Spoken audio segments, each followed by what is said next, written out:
Maybe I've been here before. I've seen this room. I've walked this floor. Getting warmed up. I listen to like the most effeminate music you could possibly imagine. If you had to guess what kind of music I listen to, what would you say? You know something? I never really thought about it, but I probably would have put you more for the country folk. All right, yeah, no, country is essentially. But like Taylor Swift, like country. Like I rock out to Taylor Swift like all day long. I have a brother who does the same thing. He's like, she has the catchiest song sometimes. Are we live? Are we good? Yeah, all right. How you doing, everybody, by the way? Telling the world about my effeminate music tastes. Hey, man, what are you going to do? I told you, bro, when I was feeling sick like a couple of weeks ago, like the best medicine was music, you know, like because it releases the dopamine in your brain, so you get like an actual high. So it's like when you work out, you know. Well, especially this past week with having no power or anything. I mean, if you can just throw on, you know, anything just to listen to. Yeah, I mean, that's what I would just do. Just rock out the Hallelujah, you know, play it on the guitar, you know, some T-Swizzle. Whatever floats your boat, man. I mean, people have eclectic tastes. But that's what we were mentioning that guy earlier that he's not a neurosurgeon, but he was talking about the neuroplasticity in the brain, and you know how when you're younger, you know you have a lot more neurons firing and stuff like that, and so that's why you're able to learn things. Right, you can learn things. Right. But like, it's harder to pick up as you get older. Right, it's hard. But one of the reasons that he believes like he's discerned is simply just because people don't have the time when they're older to focus. You know, because you got a family, you got kids, you know. Yeah. It's not that you don't have the ability to, you know, learn a new language, but it's just you gotta, like, the most important factor is just focus, just time. Like when you're a kid, it's nothing but training you to learn, you know, something new, like, you know. But also you gotta have, like, I don't have a good ability to learn like languages. That's not like a skill I have. No, I can see the point though. I mean, you hear it nowadays where people are like, "Oh my God, so and so's kid is like 2.5, 3 years old, and they're able to work an iPad like it's no big deal." It's like kids are able to absorb a lot of things at that point in age. So.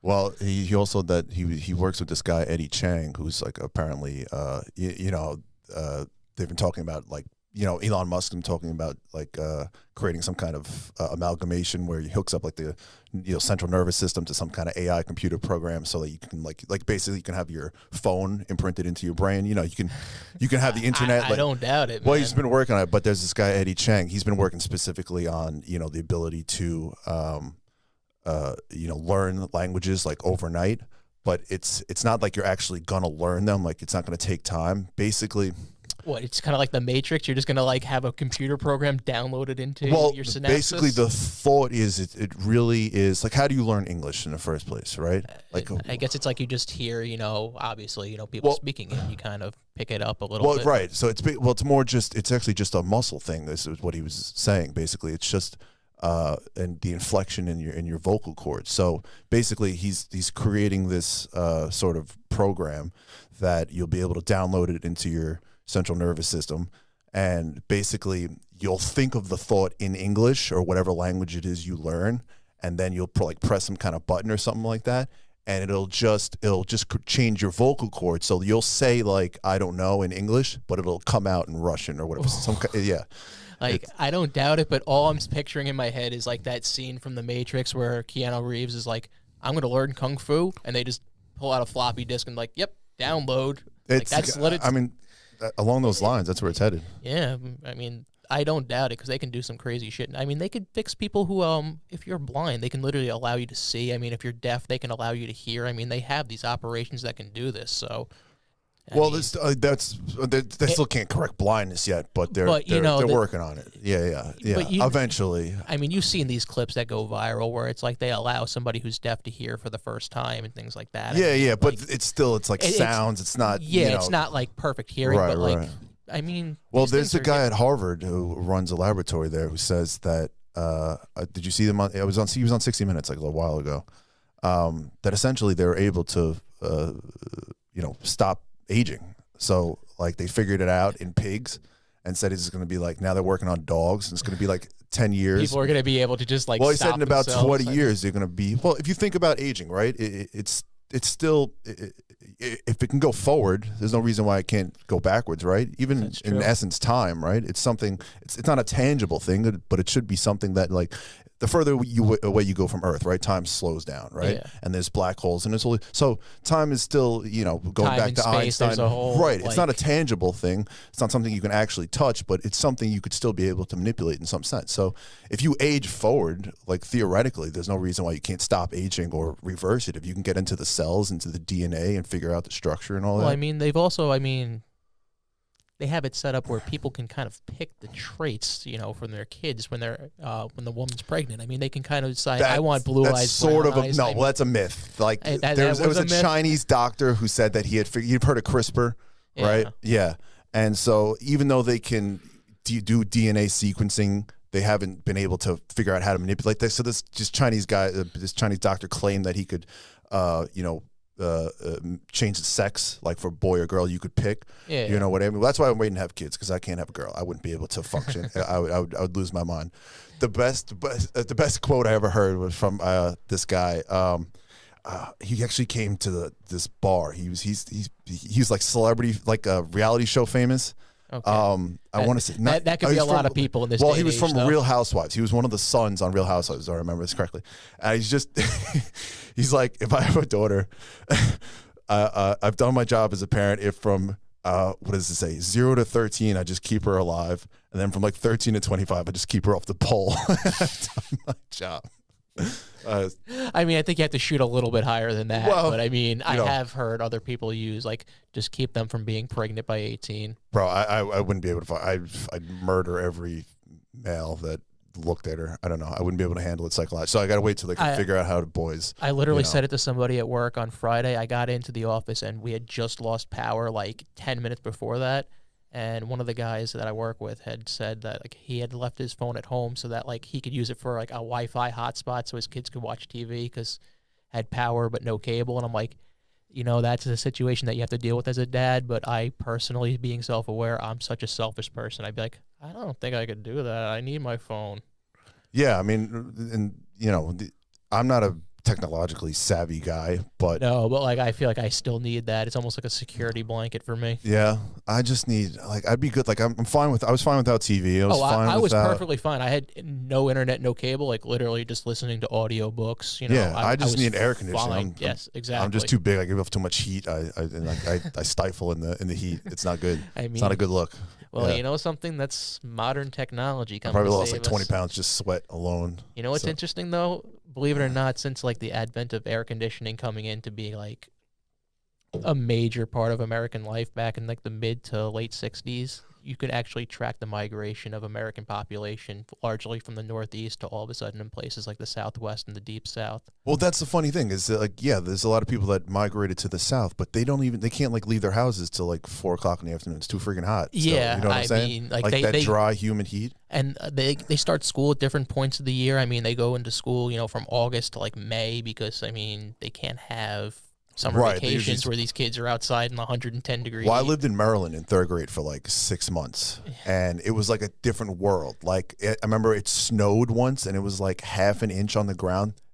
They closed all the schools. Yes. I heard there was something like 26 bus accidents.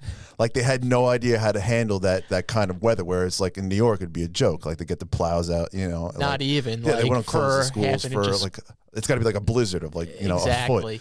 So- Although I remember when we were kids going to school, they'd be like, "Oh yeah, it's gonna snow 7 inches today," and they'd be like, we'll have a 2-hour early dismissal." Yeah, do something like No, that. it's like it's gonna snow 3 inches, canceling school. Like, come on. Well, that's one of the things in the reopening, one of the articles I was reading, all the stuff that they want kids to have now going back, and the teachers. They want not just masks, they want protective, like, eyewear. They want, like, body armor. They want shields. They want... Did you see there was actually a kid that's being prosecuted? Well, I don't know if he's being prosecuted. They were suspended down in Georgia because they snapped a photo of kids in the hallways that weren't wearing masks and they were so packed together. Really?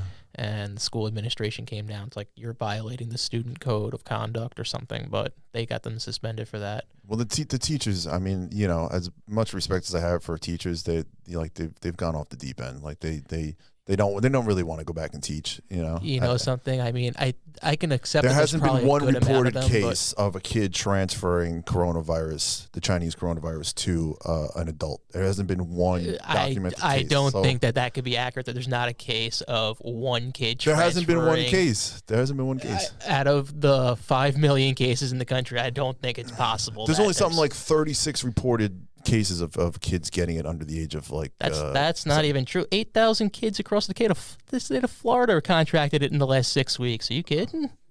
8,000 kids in the state of Florida contract? Yeah, under man. what age? What age group? Under the age of 18.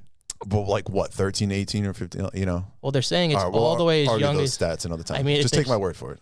Just take your word Yeah, for it. I mean, I yeah. can't do that here. I mean, I've seen it very, very widely reported that there has been many cases of kids being. But you got to stop watching CNN or MSNBC. You got to watch Fox News. If you Not want even the just truth. then. I I'm mean, telling you. I don't even get the majority of my news from places like that. I go to places like Yahoo. Yahoo? Yeah. Yahoo's the worst. Oh you my kidding? God. It's chock full of godless liberals. You don't like Michael Isikoff? Michael Isikoff, Michael who? The only person I watch is Tucker Carlson. Tucker Carlson. I mean, my you can't really God. say like, oh yeah, you just discount everything else, but just I listen to touch Tucker myself to Carlson. I Tucker mean, Carlson. he's an Oh, opinion my host God. for a reason. But it's all facts. It might be an opinion show, but it's still. Not all facts, dude. The last time Wait, we do you had watch him though? Do you watch him?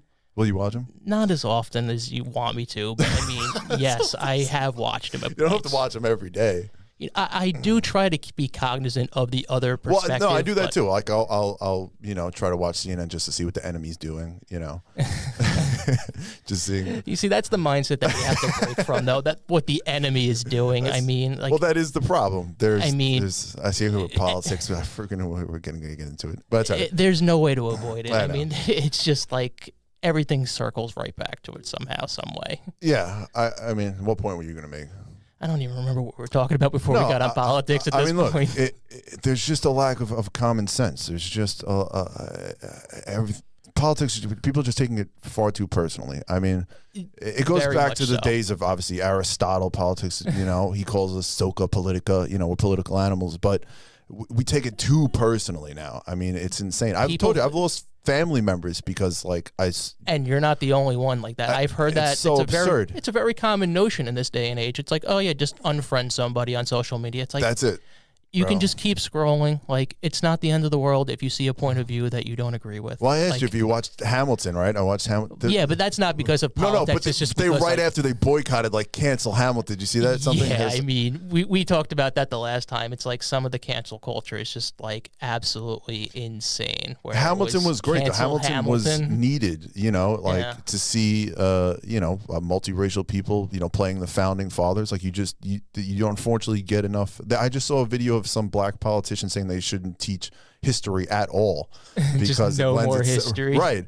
Well, that's essentially where all this comes from, right? I guess. It's just right. like it's going to start an argument, so let's just not even teach it. Right. Learning your history, then you learn that white people, were the dominant race and blacks were brought over as slaves, and that's how the country was formed. And so, I can get it growing up as I can see both sides. I can see how you could be angry in one half and, I don't know. It's one of those things where it's like I feel like you and I can obviously come to a consensus that you can't just ignore history as ever existed and just not teach it. I mean, if you want to, I don't want to say sugarcoat, but I mean, if you want to curtail certain aspects to basically be more sensitive to this day and age, you can have that discussion. But to just say we're just not going to teach this, I mean, Well, that's just beyond asinine. craziness, right? Exactly. And then they've moved liberals. I mean, again, it's mostly liberals. They've moved into the sciences, they've moved into the math. They're calling all of those things racist. They're saying, science is inherently racist because it was all Westerners that created, science.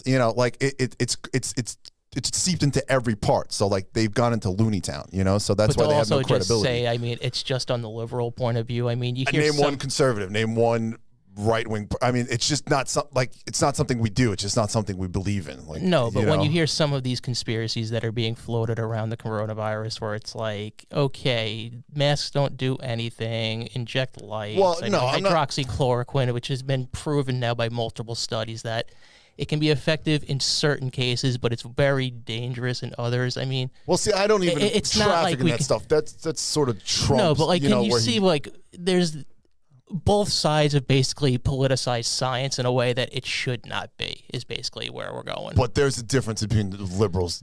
They're trying to deconstruct it. They're trying to take it apart so that, like, essentially white people don't get any credit for having, you know, discovered almost everything. I mean, you know, would you accept the basic premise, right?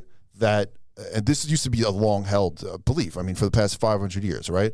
That Western society was always superior to Eastern society, right? Like Western medicine superior to at Eastern what point medicine. are we going to start that? Because I mean, mathematics was started by Eastern Of course, culture. I mean, and you can't just say the like Chinese discovered gunpowder because in 1800 the Ming dynasty said, "Hey, I want you to create an elixir for everlasting life," and the guy, the alchemist, created some concoction of saltpeter and blew himself up. No, but So- like, I get your concept that like for the last 500 Right. I was years listening or to so, Bill like, Maher yeah, talk I mean, at Oxford University 5 years ago, and he was saying just that thing, like, you know, Western society, American society, like it's something we have to believe in to progress as a culture. Like it's separating. It's like the two competing theory idea, right? Like you hold that, you know, your beliefs are superior without being like a jerk about it, if you know what I mean. Like I can understand that, but it's like some people just say, "No, you're being racist." They can't, right, but that's the you're the not problem. trying That's been to the be last like racist. 10 You're years where this wokeness has just gone off the rails. Like you, fundamentally, as an American, as a Western, you have to believe that your culture is great. I mean, you know, look at all we've done, we've accomplished. I'm in all of it. Like I'm an idiot compared to the founding fathers, to, you know, the Toulouse-Lautrec, to, you know, Ernest Hemingway, to all. I mean, how they created the world is beyond my imagination. I think about the founding fathers, right? We're talking about we were out of power for like 3 days, and I thought it was the end of the world. Those guys sat in a room in 90-degree heat in Philadelphia and, like, you know, overthrew tyranny, created some constitution. I mean, the most brilliant document ever created. Like, you know, like, I would have had slaves back then because I needed someone fanning my ass all day long. You know what I'm saying? You know something? It's not to actually be racist. It was literally the economic and political model of the time. Right. I The mean, whole it racist was, notion is a very new notion. and like, but you know, I understand the argument that's being made there. I mean, that it literally over the course of 2 or 3 centuries literally put an entire race at a disadvantage that's being exacerbated or being re-examined in this country at this point. Well, but that's what to I'm saying. say It's a that, revisionist history, though. Like, but it's a lot of false, you know, narratives. Like, a lot of it just had to do with men being men, like taking what they wanted. You know, like they're adventurers, it's they're a human conquerors. nature You know, type of deal. But like, Christopher Columbus is out of his mind to a freaking journey. You know, they thought that the world was gonna, you know, was flat and you would fall off of it. Would you have gotten onto a boat and got? You know what I'm saying? Like, that was just, I couldn't imagine living 500 years ago. Like, I would have been a savage, bro. I would have been riding around on my horse with my, you know, sword and chopping people's heads off all day long. I mean, you know something, in certain aspects, I mean, you look at modern society, I mean, you look at how medicine is working out. I mean, back in, George Washington died because he died of bloodletting. They thought that if you just cut it yourself and let out enough blood, you could literally They actually drain he sickness out suffered of a it. lot more than he had to. Yeah, They it actually probably made killed him, much they sicker. said. Right. You know. But I mean, moving forward, I mean, going into the Civil War, amputation was the major form of surgery. If you got shot in a limb, they were just going to cut it off. That was the only thing they could do for you. So when you bring up the aspect of, do we not live in the greatest time to possibly be alive? Well, that's what I'm saying. Yeah, That's what we forgot. we do. Like, we by far live in the greatest time to be alive. It's not even a comparison. Even more modern than that. My dad actually had the same surgery that Peyton Manning had on his neck, the spinal fusion surgery. His doctor had said to him, if you had gotten this condition back in 1990, you would have lived out another 10 to 15 years, probably on crutches, then in a wheelchair. You probably would have passed away by 65, 70. He literally had surgery, was out in 2 days, has a scar on the back of his neck, lost some range of motion, has been fine, working fine for the last 10 years ever since. Like, sure. I mean, when you look at, you know, this is clearly the best day and age to be alive. I mean, when my mother was born, they just created antibiotics for the first time. I mean, like, and it's been such a, dude, at the turn of the century in the 1900s, the average lifespan was only 40 years old. It's literally doubled. Is was it 40? It was 40 years old. It's literally Is that doubled really in the past 100. Yeah, 40 years old. During the like you medieval times, I would have been high long school, since half your dead. life is over. Yeah, I mean, medieval times, it dropped down to like 23 at one point. Well, I know medieval times, that's why you got married at 14, 15, because right. by 30 you were basically going to pass away. But right, essentially. by 1900, it was only 40 It was still only old. 40 years old. That's how rapidly it's advanced in the past 100+ years. I mean, I guess, yeah, because back in the 60s, 70s, it was you lived to, what, 70, 75. That's why retirement age was 55. Yeah, I mean, well, that's part of the problem. Like, we haven't quite caught up. Like, it happened so rapidly. So, like, Social Security and all those things, and universal health care and all that, yada yada yada yada. Like, we haven't quite figured that out because people live so much longer. But actually, the average lifespan's dropped for the past 3 years. Yeah, it's gone from like 85 down to. Well, no, not 85. Was it 85? It's like, I think it's 82 for women and like 77 for men, Okay. obviously, but it's dropped overall in the past 3 years. They contribute that to like the opioid overdoses and deaths and all that stuff. You know what I'm saying? Who knows? But I mean, ballpark. I mean, it's still. Oh, but that's not good. I mean, It's it not should good, but, continue like- to go up. Like, we're heading in the wrong yeah. direction, but we're heading in the wrong. Not because we don't have the science, but but it's because of unfortunately, like well, people's and, personal choices. right. And I things mean, like that. what I would consider the corruption of society at this point. Yeah. I mean, drugs, alcohol. I mean, all those sorts of things. Shitty, fast processed food. Right. No, I mean, all that. literally, I Right. mean, it's in crazy. the trying to be efficient, we unfortunately created some pitfalls, like you said, fast food, trying to create a massive amount of food supply for such a large amount of people. It just you know, made created us some shitty- lazy, and it's jacked us up full of fats and carbohydrates. Right. And we I eat mean, too much red meat and all that. Yada yada yada. Even more than that, people just eat too much in like one sitting. I mean, it's just how it is in this day and age. Portion sizes. We were talking about that. Before. Yeah, But I told you I it- went to Vince's Clan Bar the other night. I think I ate like 60 mussels in like a minute. You know something? It comes down to personal choices. If you do that once in a while, you didn't pick a bad place. To Well, gorge. actually, it's a good thing for your metabolism to do it. They say do it like once every 11 days. Like, And mussels are actually like extremely healthy protein wise. Like shellfish, mussels, shrimp, they're like as packed with protein as it well, gets. you also don't want to eat too much protein. You can only digest about 35 grams of protein every 2 to 3 hours. So that's why they say space it out. So, Okay. like it doesn't make sense to eat a giant whole steak with like 90 grams of protein because Yeah. you can't digest more than 35. So Exactly, but these that's- guys think that like they got to eat like hundreds of grams of protein, to build like you can only digest a certain amount, otherwise you destroy your kidneys. That's why I told you I got like high ass kidney function, yeah, bro. But Well, that's another aspect. You can turn on YouTube and you can find a million different points of views, and someone's like, okay, what do I agree with? Because there's so much information coming at me here. It's like I don't even know where to go. But I mean, everybody has a different theory on health, and especially when it comes to like working out and fitness, where it's like, well, you need to eat at this point. Well, no, you should sleep this amount. Well, you need to do this much. You need to drink this much water. You should use this whey protein. You shouldn't have whey. You should use soy. You shouldn't use soy because there's always going to be fighting Yeah. over that kind of stuff. They're still trying to figure that out. But, it's a funny thing. Like, everybody's kind of be their own doctor. You know what I'm saying? Yeah, like, you can't always trust you should know your own body. You should know as much about your nutrition as you can, all that stuff. I stick to the basic concepts of, eat some leafy green vegetables, get some protein from some meat. And, Well, they say you can I go by color, try to eat purple stuff, green stuff, try to switch it up, I mean, it's a lot to learn, but, you should, don't just rely on somebody else to know your own definitely, body. Because unfortunately doctors,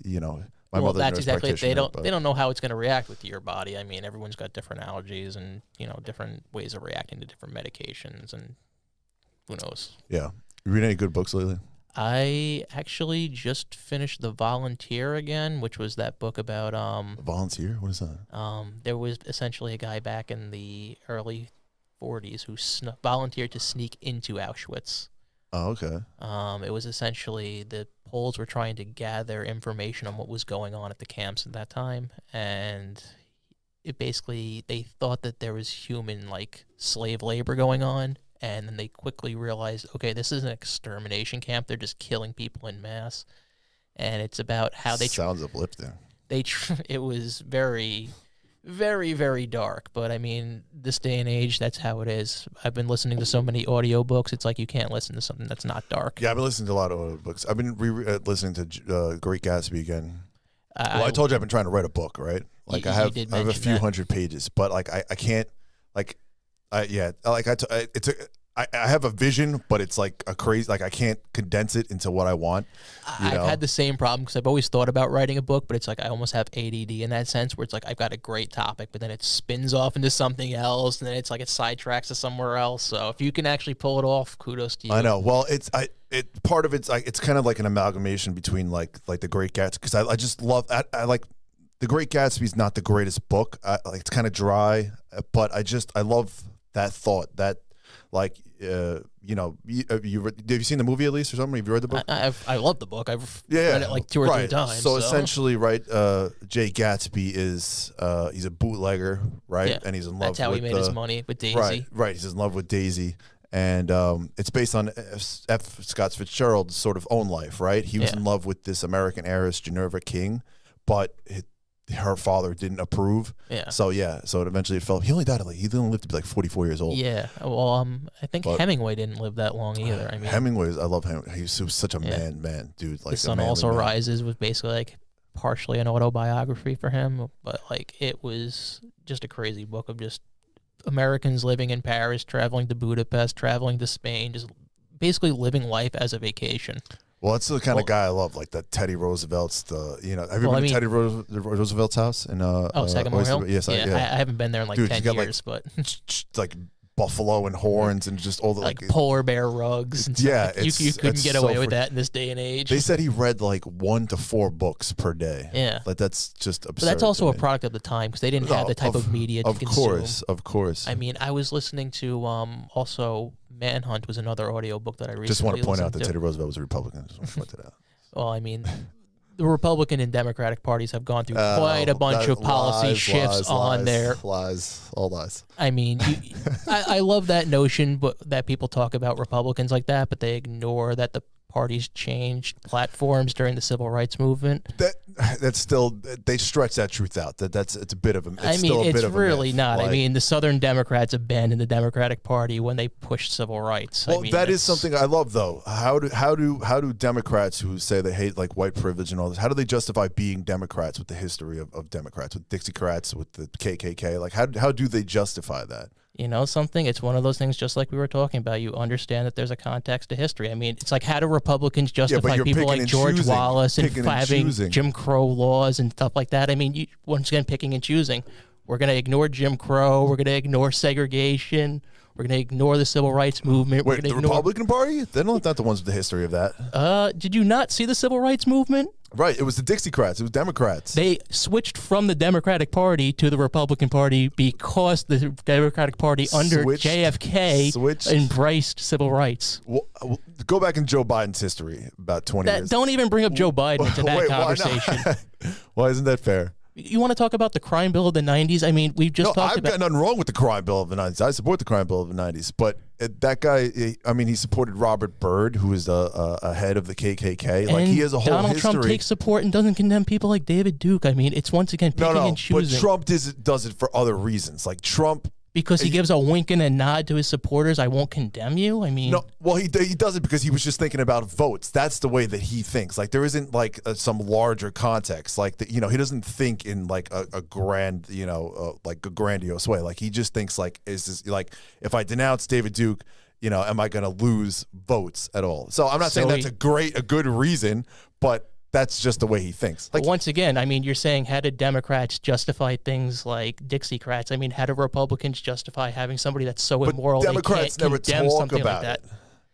I mean, it's the same thing with Republicans, though. I mean, we're not going to talk about any of this. We're just going to look the other way when Donald Trump says, oh, yeah, there's blame on both sides. Yeah, that's a perfcally fine rationale. But he's inarticulate. There's a difference between, like, he's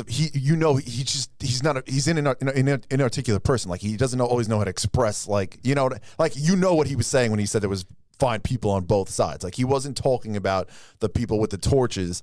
He was talking about the people who were like there to legitimately protest taking down the Robert Lee. Because I'm against taking down statues and taking down the Robert Lee statues and all that stuff. I mean, we've had that conversation that people do take it too far. But I mean, certain statues like Robert E. Lee, if you want to take them down, I mean, can you really say there's no argument to be made? I mean.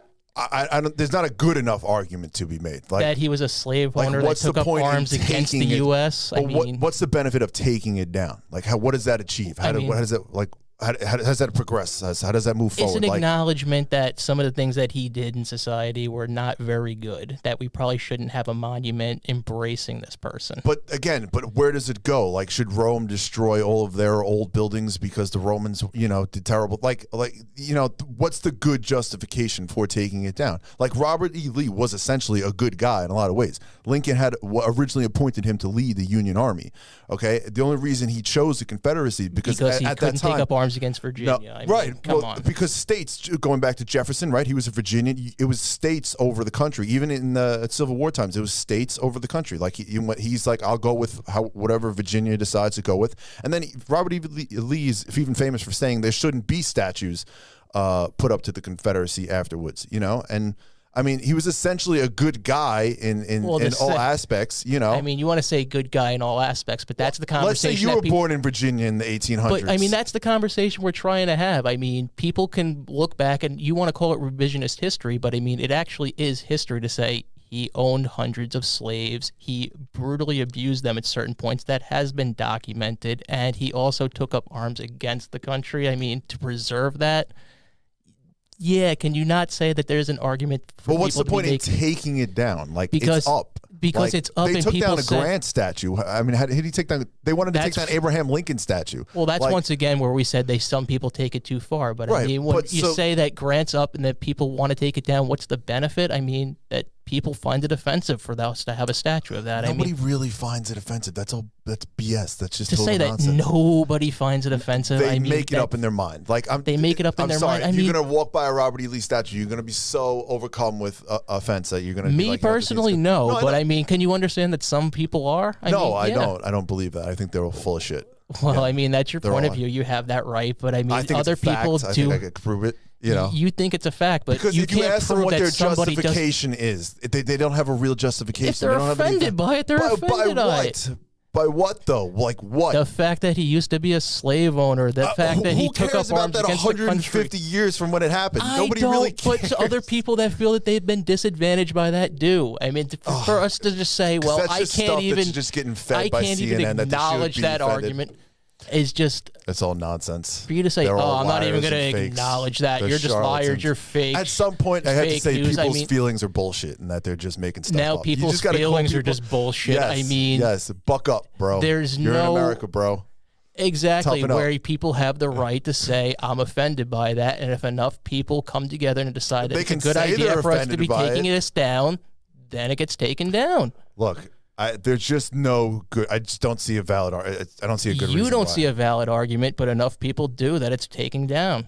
But again, you've seen they can go too far. There's a slippery slope. So yeah, but I mean, for us to say on both sides, I mean, once we basically say we're going to take down statues, there is a valid argument to say some statues have been taken down. I mean, we talked about the one in front of the Natural History Museum.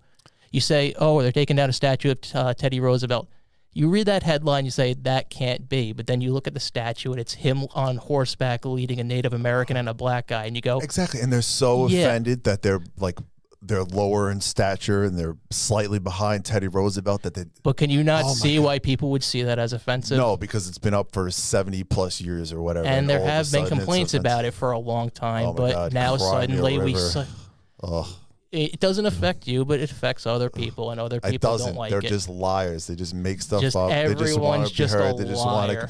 Dude, at some point, you just got to say people are just full of shit, and they're just making stuff up, and they're just being. And then they can turn that argument right back on you and say that, oh, he's just so ignorant to this argument that he says we should just ignore it. I mean, it's the wussification of America. Like their feelings are meaningless. You know, something you could say people are more pussified, but I mean, the fact of the matter is, I mean, there is a legal argument to be made that is disparaging people. We shouldn't celebrate. Legal argument? Why do you think they're taking down things like the Mississippi state flag? Because all of a sudden you have corporations that are saying we will not have our organizations based in this state anymore. You have the SEC saying we're not going to have championship games in this state anymore. Well, it's not a legal argument, though. Again, it's just about pretending to be offended about stuff. You know what I'm saying? People can always find something to be offended about, but if you give credence to everything that someone says they're offended about, then you'd have nothing. I mean, you could literally complain about everything. I can complain about this table. It offends me. It's gray. Let's get rid of it. It's just if there's no good justification, if there's no real benefit to the overall health of society, and you can't make a valid argument, then I just. But for you to say that your argument is not valid here, I mean, do you not understand that this man owned slaves, that he abused people, that 170 plus years ago? People want to take down Columbus too because, first of all, they don't even know their history often when they make these arguments. But you know what? When you hear that history right there, that's enough for you to take down a statue. I mean, right there, there's no reason for you to leave the statue up. I mean, what are you literally celebrating there? What message are you sending? I'm sure if to you people? ask these same people, should we change the name of America to something else, I'm sure that they would say, yeah, we should probably change it because it's named after Amerigo Vespucci. Let's say Amerigo Vespucci did something, that horrible that we found out about. Should we change the name of America? Obviously, I'm not going to say yes, but are there going to be people that say yes? But why? Don't give credence to nonsense. That's just nonsensical. Like, it's not actually going to happen. Why not? You understand that people. I never thought people would take down yes. statues of Grant or George Washington or Abraham Lincoln. I never thought that would happen in a million years. So I don't think it's out of the realm of possibility. Yeah, but people didn't think that the Washington Redskins would change their name either. I mean, times change. Society changes. It's not changing. There has to be limits. There's no limits to anything anymore. People don't take control. Well, that's the argument that we're trying to have. What is the limit that we stop this? But you're essentially saying there's no limits. Like, if people say that claim they're offended, you've got to take them. That's not what I said at all. I said, do you not acknowledge that there is an argument on the other side that people can say this is not appropriate for us to have? I'm not saying that we should not have limits. I'm not saying that I'm just saying it's not legitimate. I'm not saying that they don't give enough evidence. They don't give enough proof. Like, what's their justification? So he owned slaves 150 plus years ago. And he used to beat them, and he took up arms against the country. So what's the point of leaving a statue up? What's the point of taking it down, though? That's the better question. Because it sends the wrong message to have it up. What's the wrong? What is the wrong message that it sends? What was the whole reason they put Confederate soldiers into U.S. Army graves? Because wait, are you talking about in Gettysburg? Well, Gettysburg, all over. There's different cemeteries, right, where they took the Confederate soldiers, right, and they decided to put them into after the Civil War. Because during Reconstruction, they wanted to symbolize that we're part of the same country. I mean, we never acknowledged the Confederacy as a separate country. Okay, but we tried to rectify the situation. Now we're going to undo all of that. You know what I'm saying? Like, yeah, but you also not understand or. But why now? What's their point? Why now? Why not 10 years ago? Did you want to take down Robert Lee? Why not 20 years ago? They were having those arguments. They're just getting a lot more credence now. Okay, well, why? What's the justification? Because what suddenly, after George Floyd and Freddie Gray and all these situations that have been going on, Brenda Davis, all of a sudden people have. A catalyst that's brought this situation and this conversation to light. So the George Floyd, would you say that looting then would be justified, or the looting? No, it wasn't. But you know what? We had that going on for 3 to 4 nights, and it went away. Then we had weeks of peaceful protests. And I know you're going to bring up Portland, and that only got exacerbated once federal troops showed up. I can't. Like, how do you accept that? How do you accept that? Peaceful protests? Seriously? Destruction of property, vandalism. I mean, the amount of cops that have been injured, that have been blinded, that have been hurt. I mean, how? Yeah, but do you not see the videos of them literally instigating these incidents? I mean, I'm not saying that there's no situation where there's people rioting, where there's no destruction of property, and it's not right. But you also see instances of police officers starting these instances, and you can't say, well, if you're here to de-escalate, how are you going to de-escalate by escalating?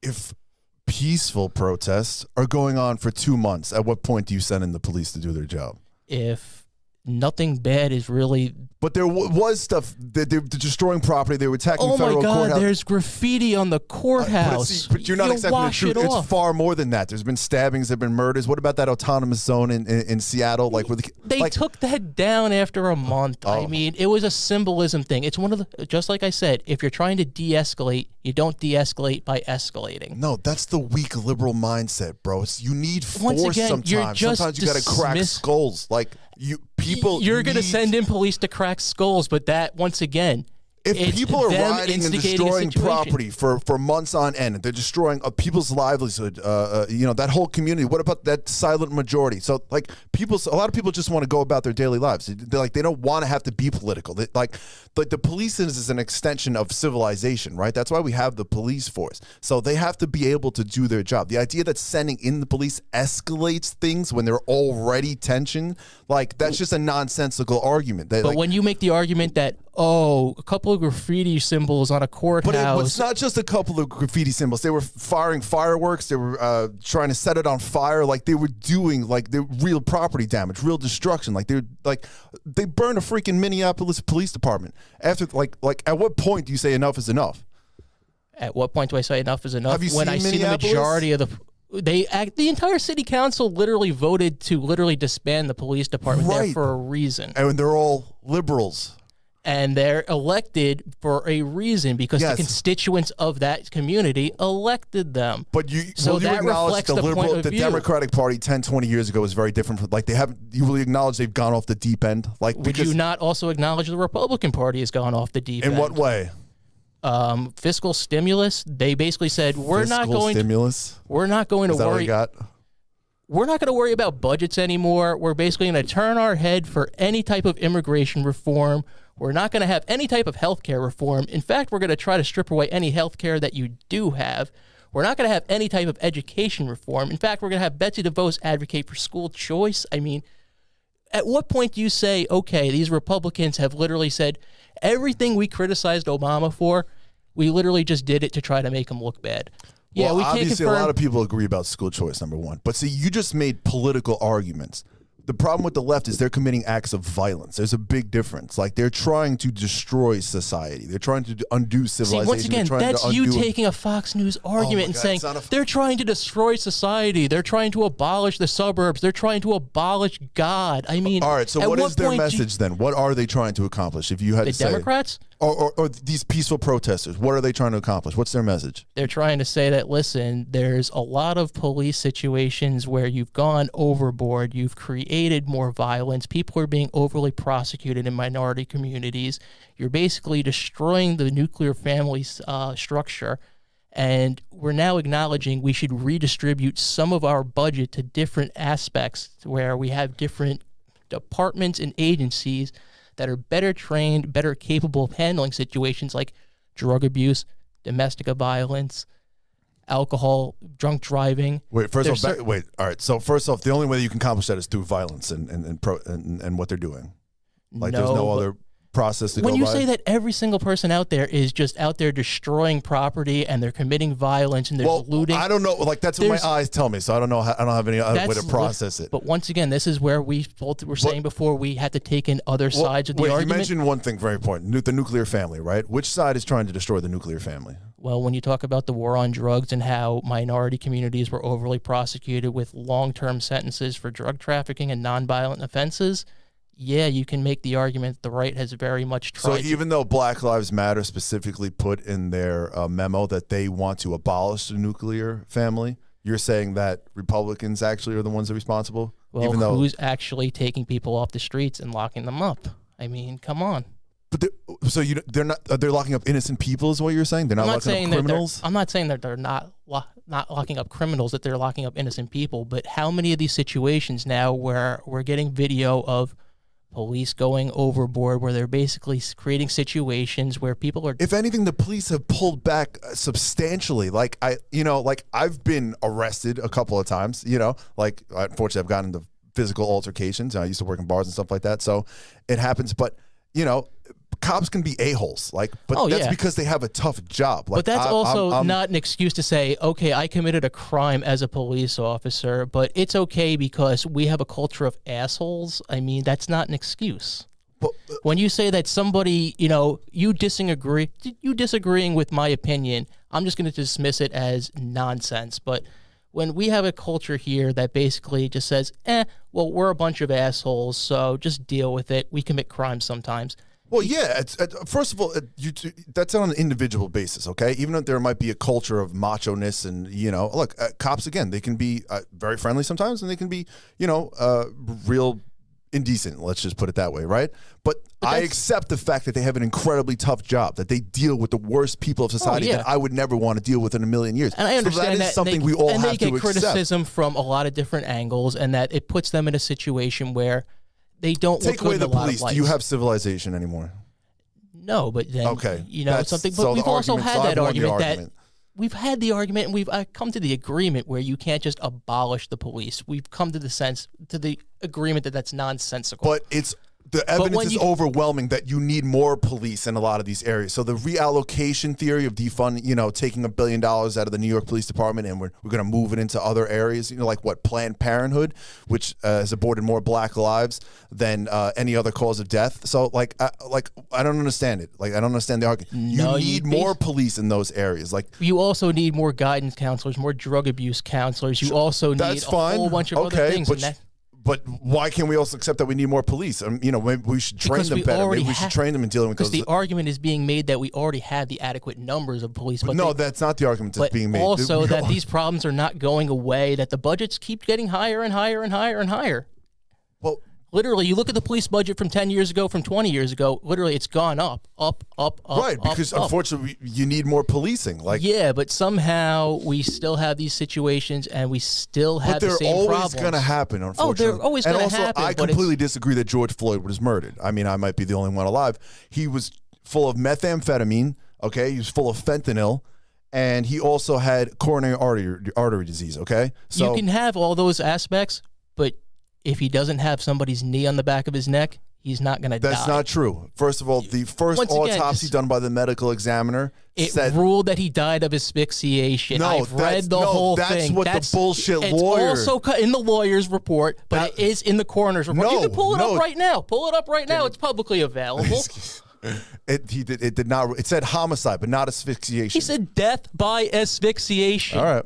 Death by homicide is not a topic. Death by homicide. Homicide can mean anything. The medical, it's a death by asphyxiation. And there's also been multiple cases that have come out since then of people who have been on specifically methamphetamines and had heart conditions who have died in police custody without a knee on their neck of any kind. Yeah, but for you to say, oh, he wouldn't have, him having a knee on the back of his neck didn't contribute to this in any way at all. No, I don't believe so. Because if you watch the video, he's still moving his head around. He says, "I can't breathe" for like 9 minutes. You know something? No, because I watched the entire video, and essentially he pins him to the ground. He has two different officers say to him, "Hey, I'm worried about asphyxiation here. Should we take his knee off his neck?" Because two of those guys were not even on the force even a week.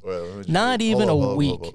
So literally when he said, "No, I'm going to keep him pinned here like this," that's literally the point where he says, "Okay, I'm making a conscious choice here."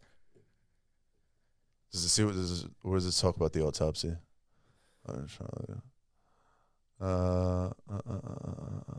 Revealed no physical findings that support a diagnosis of traumatic asphyxiation.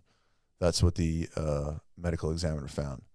And that potential intoxicants and pre-existing cardiovascular disease likely contributed to his death. This is not the medical report.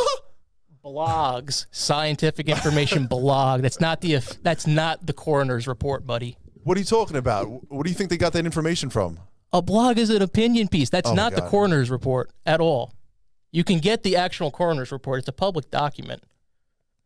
All right. See, I don't know. I can't appease him. I guess we have to actually get the actual document in here. Yeah, because you're literally pulling up a blog and saying, Where do you think he got it from? What do you think he just made that up? Yeah. Literally. You can put anything on the internet and say, okay, this is truth. There's a medically available public report. What does that say? Autopsy report, Hennepin County? I don't know. Does that sound right? I click on it and see what happens. No, I don't know what that is. Do you trust this site? NPR? They're about as liberal as it gets. So this has got to... Go for it. The autopsy report, what does it say? It's positive for SARS. He had SARS too? I can't read it. It's too tiny. What does it say? But once again, this is not the autopsy report. All right. There's no pleasing you. You're not going to please me here because I've seen the autopsy report that says he died by asphyxiation. That's what the lawyer who got some independent person... It also was in the publicly available report done by the city coroner's office. Look, she's helping you out. She's educating you. This is NPR. This is the same site that we have up right here. This is not the coroner's report. All right. Well, let's let this one side.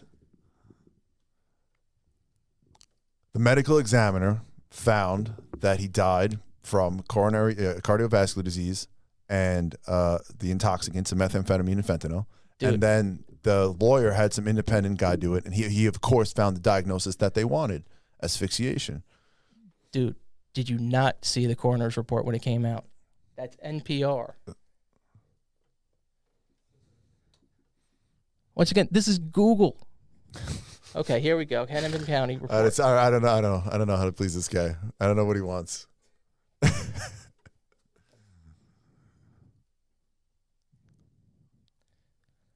What does it say? Blunt force injuries. Cutaneous blunt force injuries of the forehead, face, and upper lip. Muscular injuries of the lips. Cutaneous blunt force injuries of the shoulders, hands, elbows, legs. Pattern contusions in some areas are branded. Of the wrists, consistent with restraints. Is this the actual autopsy report? Hennepin County Medical Examiner's Autopsy Report. It's official? Cardiopulmonary arrest. Complicating law enforcement subdual, restraint, and neck comprehension. What does that mean? Does that say asphyxiation? Restraint and neck comprehension. Okay. We know he had his knee on his neck. Does that say asphyxiation? Does it say he died of asphyxiation? Restraint and neck comprehension. Does it say that he died because he couldn't breathe? Does it say he died of asphyxiation? Restraint and neck comprehension. What do you think asphyxiation is? It means you can't breathe. Yeah, That's because somebody is choking you out. Dude, Restraint if I had my and knee neck on your neck and you comprehension. could still breathe, it doesn't mean that you died of asphyxiation. Of course, he's going to have bruising. He's going to have, you're going to find stuff from restraints. But you want to accept all right, can you do that that for 1 second. Sorry. any way you want to cut it, dude. If he didn't have his knee on his neck for 9 minutes, he wouldn't be dead. That's just totally not true. He had heart disease, hypertensive heart disease. Once again, he would not have been dead if he was not being strangled. I mean, I get the argument that you want to make that. There's also plenty of other cases where people who have had the same kind of drugs and the same kind of similar heart disease and problems who have died without any kind of, who have just died in custody because. Oh, I can accept that. But to say here that this has no actual impact on it whatsoever for you to say, yeah, it has nothing to do with this at all. No injuries of anterior muscles of neck or laryngeal structures. No facial, oral, mucosal, or conjunctival.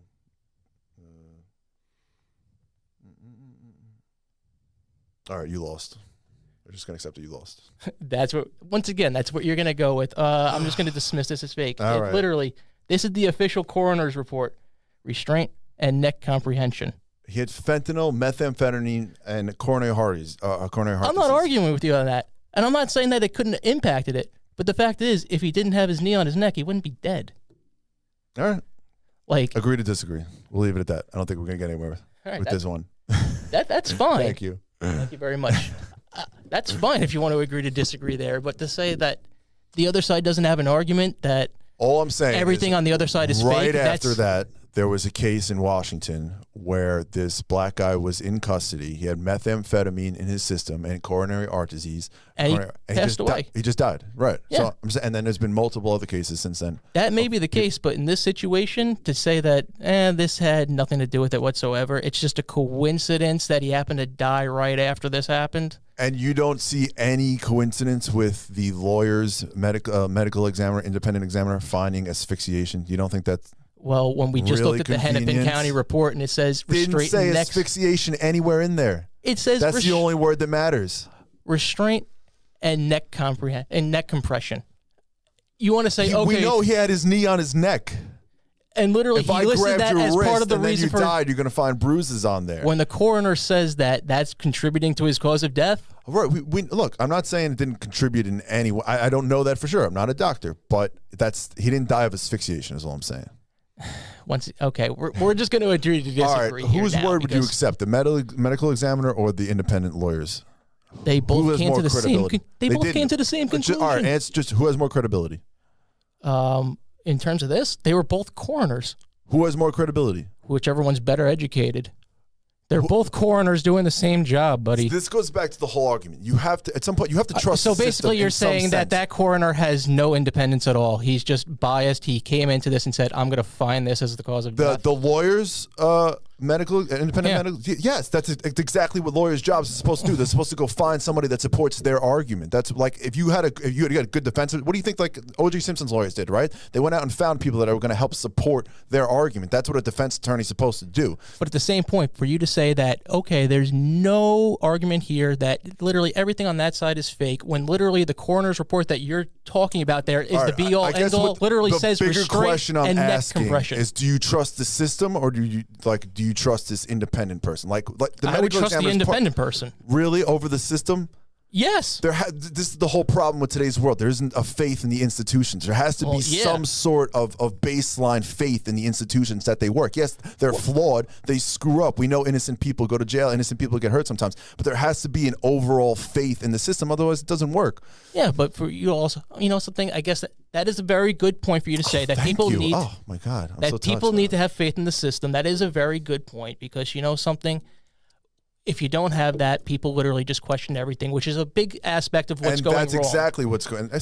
See, now you're coming around. You're starting to get it. But for you to just simply say, okay, that there's no argument on the other side, it's all completely fake, when literally the coroner's report that you're quoting as the be-all, end-all literally lists as part of the cause of death restraint and neck compression. But the only word I'm looking for is asphyxiation. And that's in the other coroner's report. So when you want to say, okay, there's nothing here, we're completely validated, it literally says part of the cause of death, restraint, neck comprehension. Obviously, when I say, if people say they're offended, but, that I don't give any credence to that, I'm exaggerating a bit. But it's about credibility. The left has just lost so much credibility because they have no limits. They just keep going further and further and further until left. But and politics is cyclical. And ignore that it happens on the right also. I mean, literally, the president is at his private golf club today and yesterday giving a freaking campaign speech. Is that not mixing business with politics? And Republicans just go, nothing to see here. But what's the offense there? Like, it's not going to lead to the destruction of civilization. Because that's where the left is going. Because that's where it blatantly brings up the fact that we're going to have people who are just bought off in these political positions, where basically you can just say, okay, I'm going to just appease you, give you enough, I'm just going to give you enough praise, I'm going to donate to your campaign, and that means that you're going to do everything possible for you to dictate that the federal government is going to help my business and my personal standing, but it'll go after my enemies. And Republicans just say, nothing to see here. You're trying to say that the left doesn't pick and choose, that the left doesn't go after who they want to go after? But what we're saying here is that the left is just going off the deep end when you're saying, oh, yeah, all this stuff happens, but the Republicans aren't going off the deep end also, when literally you just basically agreed that, yeah, they do all this shit. I agreed to what? They do what? That essentially Donald Trump has created a situation where he's in his own private golf club, again, giving a campaign speech, talking about giving his Republican acceptance speech for the nomination from the White House, completely mixing business with politics, and Republicans are saying, we don't give a shit. Look, I'm not sure I totally understand your point, but again, what is the harm there? What? Because you're completely tearing down the norms of everything that justifies how government is supposed to function. You're basically just saying, yes, pay off whoever you want in these positions, and they will dictate however you want economics and government to function. That's ridiculous. You're trying to say he's doing illegal things, that he's paying people off, or what? I don't know. No, that basically he dictates policy based off of how people donate to his campaign and basically how they talk about and praise him. He's literally in his private golf club giving a campaign speech today and yesterday. But at the end of the day, what do you think Obama did? What do you think they all do? They're going to support who supports them. What properties and businesses did Barack Obama own that he promoted? What businesses did he own that he promoted? But where did he build his own? The fact that Trump is a totally different type of candidate. He's not a politician. We accept that he came from the but business once again, world, you're saying the Democrats are going unethical things. We accept all that. I can understand not liking it, but again, where's the harm? The whole Russia hoax. It ended up being total nonsense. Where's the harm? I accept a lot of his flaws because his baseline philosophy is putting America first. How do you dispute that? How does any person as an American say, I don't want to put America first? I don't understand. I don't actually understand that philosophy. Because a lot of his policies, one world, human race nonsense. put your own country first. Put your, like, same way you put your own family first. It doesn't mean you still can't be a good person and help people out and do good things. It's like this, like holding two competing thoughts in your mind at the same time. Like, I want to put my country first. I want to be patriotic. I want to serve my country, but I can also be a good person, and I can send aid to other countries. But the problem is he neither puts his country first or is a good person. See, I don't even know, how does he not put America first? Literally, our intelligence agencies said that Russians are offering bounties on our soldiers in Afghanistan. They have 3 cases where they said, yes, these 3 Marines were killed, and the Taliban was paid. And then we had secret raids from SEAL forces where they found hundreds of thousands of dollars in cash with the Taliban's possession. Again. And Trump just says, I'm not even going to bring this up in 5 separate conversations that I've had with Putin. I'm not going to defend everything that he does, but again, nobody else is taking on China. China has completely infiltrated our country at every level. No one else is taking. Obama didn't do anything about it. Joe Biden certainly is not going to do anything about it. Like, I don't know. Like, what do you want from the guy? Well, when Donald Trump allows for Chinese purchases of American companies, I mean, essentially you're saying, oh, well, Obama was soft on China. He literally had a pivot to Asia where he redistributed 60% of America's military strength to the Pacific. You want to criticize things like TPP. He just stopped it was Microsoft purchasing of TikTok because... no, he actually barred TikTok from operating in the United States unless a U.S. company purchases it. No, that's not at all what happened. That's exactly what happened. The word got out that Microsoft was going to purchase TikTok. Right, and then he put an end to that, and then he stopped TikTok from being in the country at all. I wish he was tougher on China. But what do you think? A liberal, they wouldn't do anything about it. Are you kidding me? Liberals have literally been going after Donald Trump for not doing anything in terms of securing our What have they done about stopping networks. like the Uyghurs from being imprisoned in labor camps? What did Obama do about what is slave Trump labor doing with that? Literally, he's got company. He and Ivanka have companies literally in China where they use Uyghur labor. I mean, I have not seen one company do they have in China? I've never heard of them having a company in China where they use it. Ivanka does not have factories in China? I've never heard of that, no. Are you kidding me? You can look that up also. Well, we'll look that up another time. I've never heard of that. Yeah, we'll just look that up another time. I mean, what company is that? She owns a fashion brand. What? Where do you think they manufacture thing or whatever? When she got kicked out of Nordstrom or whatever? Where do you think they manufacture all their clothing products? Literally, Trump was on not on Leno. He was on with Letterman. And he says, "Oh, this is a nice tie. Where's this made? Bangladesh." Okay. So you talk about put America's first. I mean, you want to say, "Oh, Obama didn't criticize the Uyghurs." Please point out one clip of Donald Trump criticizing the Uyghur freaking concentration camps, please. He goes up to China all day long. That's all he does. He literally does no criticism of their human rights whatsoever. He says they're trying to help Joe Biden. They want Joe Biden. That's not him going after China. I went after TikTok. I told them that if they are not purchased by an American company, they can't operate in the U.S. That's not going to help us. He's putting America first. He literally is killing soybean farmers. He's killing the farming community in general because of his freaking tariffs. Well, he has to do something. He has to put tariffs on them. Okay, and then he's trying to also supplement the farmers by giving them more money. But he's giving them money to not work. No one's found a good strategy because China has. Look, they have a huge economy. They have 1 billion more people. Like they're going to be hard to compete with no matter what, and especially if they cheat and use slave labor. Like. But when you say that, okay, the Obama administration did absolutely nothing to confront China. Nothing. What about all those Confucius institutes they have at all these colleges now? What about the pivot to Asia? What about TPP? How about all the intellectual property theft? Like he did nothing. He just let it go on. He just turned a blind eye to it. And what has Donald Trump done about it? He's closed embassies. He closed the embassy in Houston. He just banned TikTok, like I just said. He did not ban TikTok. He said that you have to be purchased by an American company or you can't operate. Well, he's not allowing it in the U.S. Well, fine, whatever.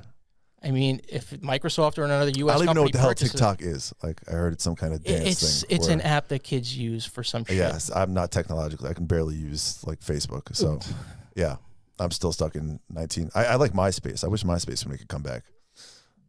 Wait. You remember Tom? Tom? Yeah. He was everybody's friend. You don't remember MySpace? I remember MySpace, but are they still around? Or are they? No, I don't know. I think Tom died. I think somebody killed him. They had to be purchased by somebody. I think Mark Zuckerberg had him killed. Huh? I think he would have bought off that company or something. Well, like Facebook is on the way. I mean, they have like millions and millions, but like Twitter's the new thing, right? Twitter, some. I've never sent out a tweet. It's a tweet, right? Yeah. It's But I don't know. I can't keep up with the kids these days. no, it's weird because when I go on Tinder, people actually have to make a point where they're like, I don't have. You go social- on Tinder? Did you just say you go on Tinder? all the time, Oh, all the time. tell me about that. Now I'm curious. Oh, it's great actually. Do you have like, it's like a picture of actually you, or is it like some good, gorgeous man, like with a six pack or me. something? Huh? It's me. You catfish people? I feel like you catfish people. No, not at all. So what do you seriously go on Tinder? Yeah. Like what? Like casual? Like have you gone out with people? Yeah. Oh, all Many right. times. That's I'm literally how. fascinated by this. That's literally how people date in this freaking day and age. Oh no, I didn't I know mean, that. it's like you can't go out to a bar and meet anyone, so it's literally just Well, Fauci said if you're hooking up with somebody, you should wear wear a mask and find creative positions, right, or something. Is that what you do? Do you wear a mask? no. No. Oh, Like- you're living No, on the like edge. literally, if you're going to hook up with somebody, You're a naughty it's boy. kind of You're a naughty, common. naughty boy. It's So, I want to see the women that you found on Tinder. there you go. Oh, look at this. Can we put stuff on? Oh, hello, Tina. Oh, you slut. Now I'm gonna have second thoughts about this because now I'm gonna wind up getting hit with some type of like non-disclosure suit on here. Ooh, Sultana. What is she, Egyptian or something? I don't know. I sent her a nice message. She sent me Lola. back some shit. I was Lola's like, not even, "Thank you." doesn't even have a face. It's just a pair of boobs. Yeah, I feel like I'm gonna catch something just touching this. You can have that back. Actually, Wow. Yeah, I've never used any of those kind of things. but it's weird because people actually have to like point out I don't have social media. I swear I'm not like a weirdo or a rapist. Like I just don't like social. Is that what media. you put in your bio? I'm I not a don't, weirdo. No, because people feel a need to like list their Snapchats or their Instagrams or their. Well, I just wouldn't trust that it was the actual person. So has it ever been like a different person when you showed up? Like, I don't know, some 80-year-old grandma with like I gout mean, or this something? has only been twice since coronavirus started, but Have you gone out since the coronavirus? yeah, Oh, like no, like gone out and like hooked up with somebody, yeah, but like gone out, no. Like I would not go out really to a bar or a restaurant right now. There's just no reason for it. but you would just go out with a stranger. That's interesting. Huh. I mean, if you're going out to just hook up with somebody, like, what are you gonna do? I don't know. Apparently, I don't. I'll take my chances one on Apparently, I have one. no idea what's going on in the world. I think I like went on eHarmony like years ago. It's like a joke. Some but of they those- wanted you to fill out like an app. Like yeah, it's like an okay. affidavit, Yeah. like an entire It's application. like one look at that, and I was like, all right, not even as a joke. No, this is yeah. like pictures and like a paragraph fourth bio if you want. If you want. Yeah, Most see, people I'm, don't. I'm old school. I gotta meet somebody like straight up person to person. I'm you very know. much in that boat, but it's like I can't go out anywhere. Like I can't go to the gym. I can't go to a restaurant. Well, I can't no, go to a now bar, obviously like- it's a terrible time, and that's Yeah. the worst thing about all this is you don't know when it's going to end. Like and if Literally. Joe Biden gets in there, it's never going to end, bro. Like you're gonna see me out in the street protesting and burning shit. Like I'll be burning masks in a giant pile. That's the thing that worries me the most is how long is this going to go on for? Like, is it when they find a vaccine? You You know, know? something you look at things like the flu vaccine, they're never more than 50% effective. So I don't think we're looking for a vaccine. I think they're looking for more whatever types of, generic steroids that we already have out there that can be effective in treating this thing. Well, but that's what worries me. It's not a concrete. You know what I'm saying? No, it's not. And if Joe Biden gets in there, it's I don't think his response could really be however any- long he lives. It's I don't gonna- think his response could be any worse than Trump's in this situation. Wait, so seriously, if you had to pick though, Joe Biden or Trump, just to Oh, I would pick Joe Biden. I would really, pick Joe Biden. you yeah. think he'd live 4 years? More than Trump? Do you yeah. think he has brain damage? Do you think he has dementia or something? Joe Biden? Yeah. No. You don't think he has early onset anything? No. So 100% cognitively. I don't think he speaks well at times in public, but I think Why? Why doesn't Donald you had Trump to speak guess. well in public? Okay, but why? I mean, some let's people just don't speak Let's well. just stay on Joe Biden for 1 second. Why is his speech pattern? Has it gotten worse? Has He's- it evolved a bit over the years? No, he actually has a diagnosed speech impediment. He has a diagnosed speech impediment. I Yeah. didn't know that. That's why actually Kayla McNamee had to apologize to him because she came out and mocked him for it. And he was like, I have a diagnosed speech impediment here Is there a reason why though that he has a diagnosed speech impediment? because he has a diagnosed speech impediment. Like, why does Donald Trump have a diagnosis for bone spurs? Because he has one. All Like, right. you know I can't what? get you to admit he has dementia. That's all right. Something. It's Dude, like just Jimmy picture Carville the- said. Look what happened to Obama, right? This guy was a 40-year-old. After like 8 years, he came out with like gray hair and like the stress is like I feel like Joe Biden's going to be in a wheelchair in like a year, and they're going to be rolling him around. He's going to be drooling. Like, he's already 78. He's gonna age, so he's gonna be like a 96-year-old woman in like a year. Like I don't buy that. I mean, he did 8 years already as vice president. And when you say, "Oh, well, like, how is he possibly gonna make it through it?" Like, if anything, tell me Trump doesn't just make you laugh. Like, something, he's just the shit. There were times that he used to make me laugh, and now there are times that, like, literally, I literally cannot stand him. Like, I don't mind so much when Republicans want to like go off and just look the other way on things, but when he just does shit that. Oh wait, let's not forget about Kanye. Kanye or Joe Biden? Joe Biden. Really? I would never even consider Kanye. Kanye or Trump? I would write in a candidate. Well, you know, we had that discussion back in January, and I even told you if Bernie Sanders had gotten the nomination, I would have written in a candidate because I wouldn't have voted for him. Yeah, I mean, he's a straight up communist. I mean, he puts out policies that some people latch onto, but he doesn't explain how it would be paid for because he knows that he would never get to a point where he would have to explain. Well, what he was really done in was when they asked him about Fidel Castro, and the crowd booed him, and he went, "Really? He's a great guy. He's had a good literacy program. Yeah. Hitler did some good things too." Like, I remember watching that live. Like, I had just it was so awkward. Even Chris Cuomo, like, did a double take, or Jake Tapper, whoever it was, and asked him again, like. I had just gotten home from the gym. I turned on the debate, and that was literally within the first, like, 15 seconds what happened. And he went, "Really?" Because the crowd was booing, and I was like, "Yeah, did that, like, really?" Bro, well, that's what happened. You know, he like, you get to that age, and I can respect him in a certain sense. He sticks to his principles, but, you know, you still got to play a political ball game. Like, you still got to, you know, pick and choose what you say and don't say. Like, well, I mean, I get during the primaries, you go more towards one end of the political spectrum because it's just political voters that are going. I mean, it's literally the hardcores that show up for primaries. That's how you get nominated. Like, that is the funny thing about Trump. Even though he does make some obvious gaffes, like, he is actually attuned to what people, you know, at least what his supporters want to hear. Like, you know, and when he stays on message, Bill Maher credits him as being like the greatest politician of all time, because it's an authenticity thing. Like, he just, you know, it's just say sometimes what you feel, but, you know, you also got to feel the crowd too at the same time. So you know, you got to work in both factors, and Trump is good at that. I mean, like, again, coming from the celebrity talk show, you know, The Apprentice or whatever, and you can read the audience that he had a brand, and it's one of those things that after 4 years, I think enough people have seen, you know, through this shtick where it's like, okay, I've had enough now. I'm ready for somebody else to do this. You can go tweet from the sideline. But who? You're not Joe Biden? Yeah. Oh my God. I mean, you know something, when it comes down to it, I've had enough of the freaking Mike Pence's and Betsy DeVos's and Elaine Chow's and Bill Barr's. All right, I just want you to picture Steve the world in Mnuchin's. about a year or two with Joe Biden as president. Okay. All right. Everybody's got masks. Probably have face shields as well. All right. Nobody's leaving their house. Nobody's working. Nobody's communicating. They've completely undone all history. White people probably don't even have the right to vote anymore. You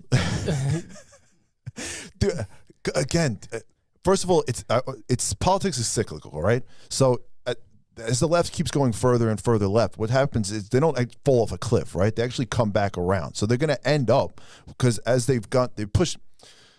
You could say, fine, we lived in a, you know, somewhat racist society where white people had the power. Then I would say we lived in a post-racial society about 20, 30 years ago, and now it's gone the other way, right? The anti-racism thing where it's, you know, undue white privilege and all that, right?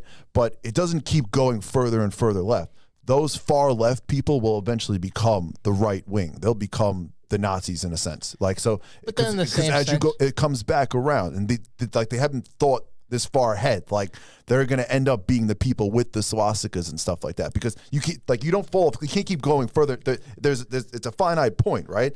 Politics is cyclical. It will come back around. It's like these people are so stupid that they don't realize that in 10, 20 years, the further and further left they go around, it's just going to loop back around. Well, and it's just going to end up being the alt-right. Well, it's funny that you say that because, it's just the same thing on the other end, because the more and more that Republicans get to a point where they alienate certain, minority groups, they're going to get to a point where they realize we can't win elections on this. So they're going to have to start advocating more and more for them. So once again, it's going to be they need immigration reform. So things are going to start coming around. But see, I would similarly. argue that the right, if anything, we've moved further left. Like everything has shifted left. Like we've ceded a lot of ground. Like I'm not a crazy pro Second Amendment kind of guy, or like a Bible thumping kind.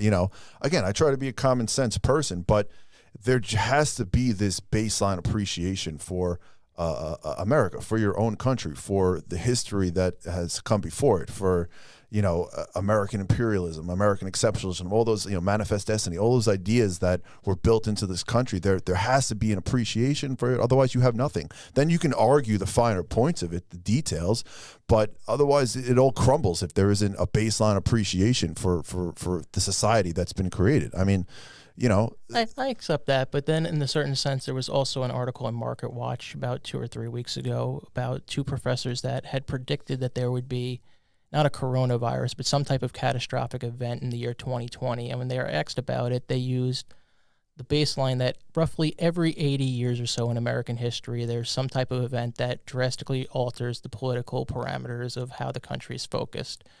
Roughly 80 years after the country was formed, you had the Civil War, which led to essentially 25 years of Republican control. Even with Johnson in office after Lincoln was assassinated, you largely had Republican. Grant, too. Well, Grant was a Republican. So No, he was a Democrat. Grant? Yeah. No, he was part of the Republican Party. He was part of Lincoln's party. No, he's a Democrat, though. Yeah. Grant? Yeah. We You can we can double check that. But yeah, he's a Democrat. I would highly But he dispute was that. But very essentially- adamant about crushing the KKK and all that. essentially- That's why when they take down a statue, it's craziness. But essentially that you had 25 years straight, or roughly 25 years of Republican control of not just, one branch of government. Roughly 80 years after you had the Civil War, you then had the Great Depression, which led to another 25 years of just straight Democratic control, not just in the presidency, but in the Senate and the House.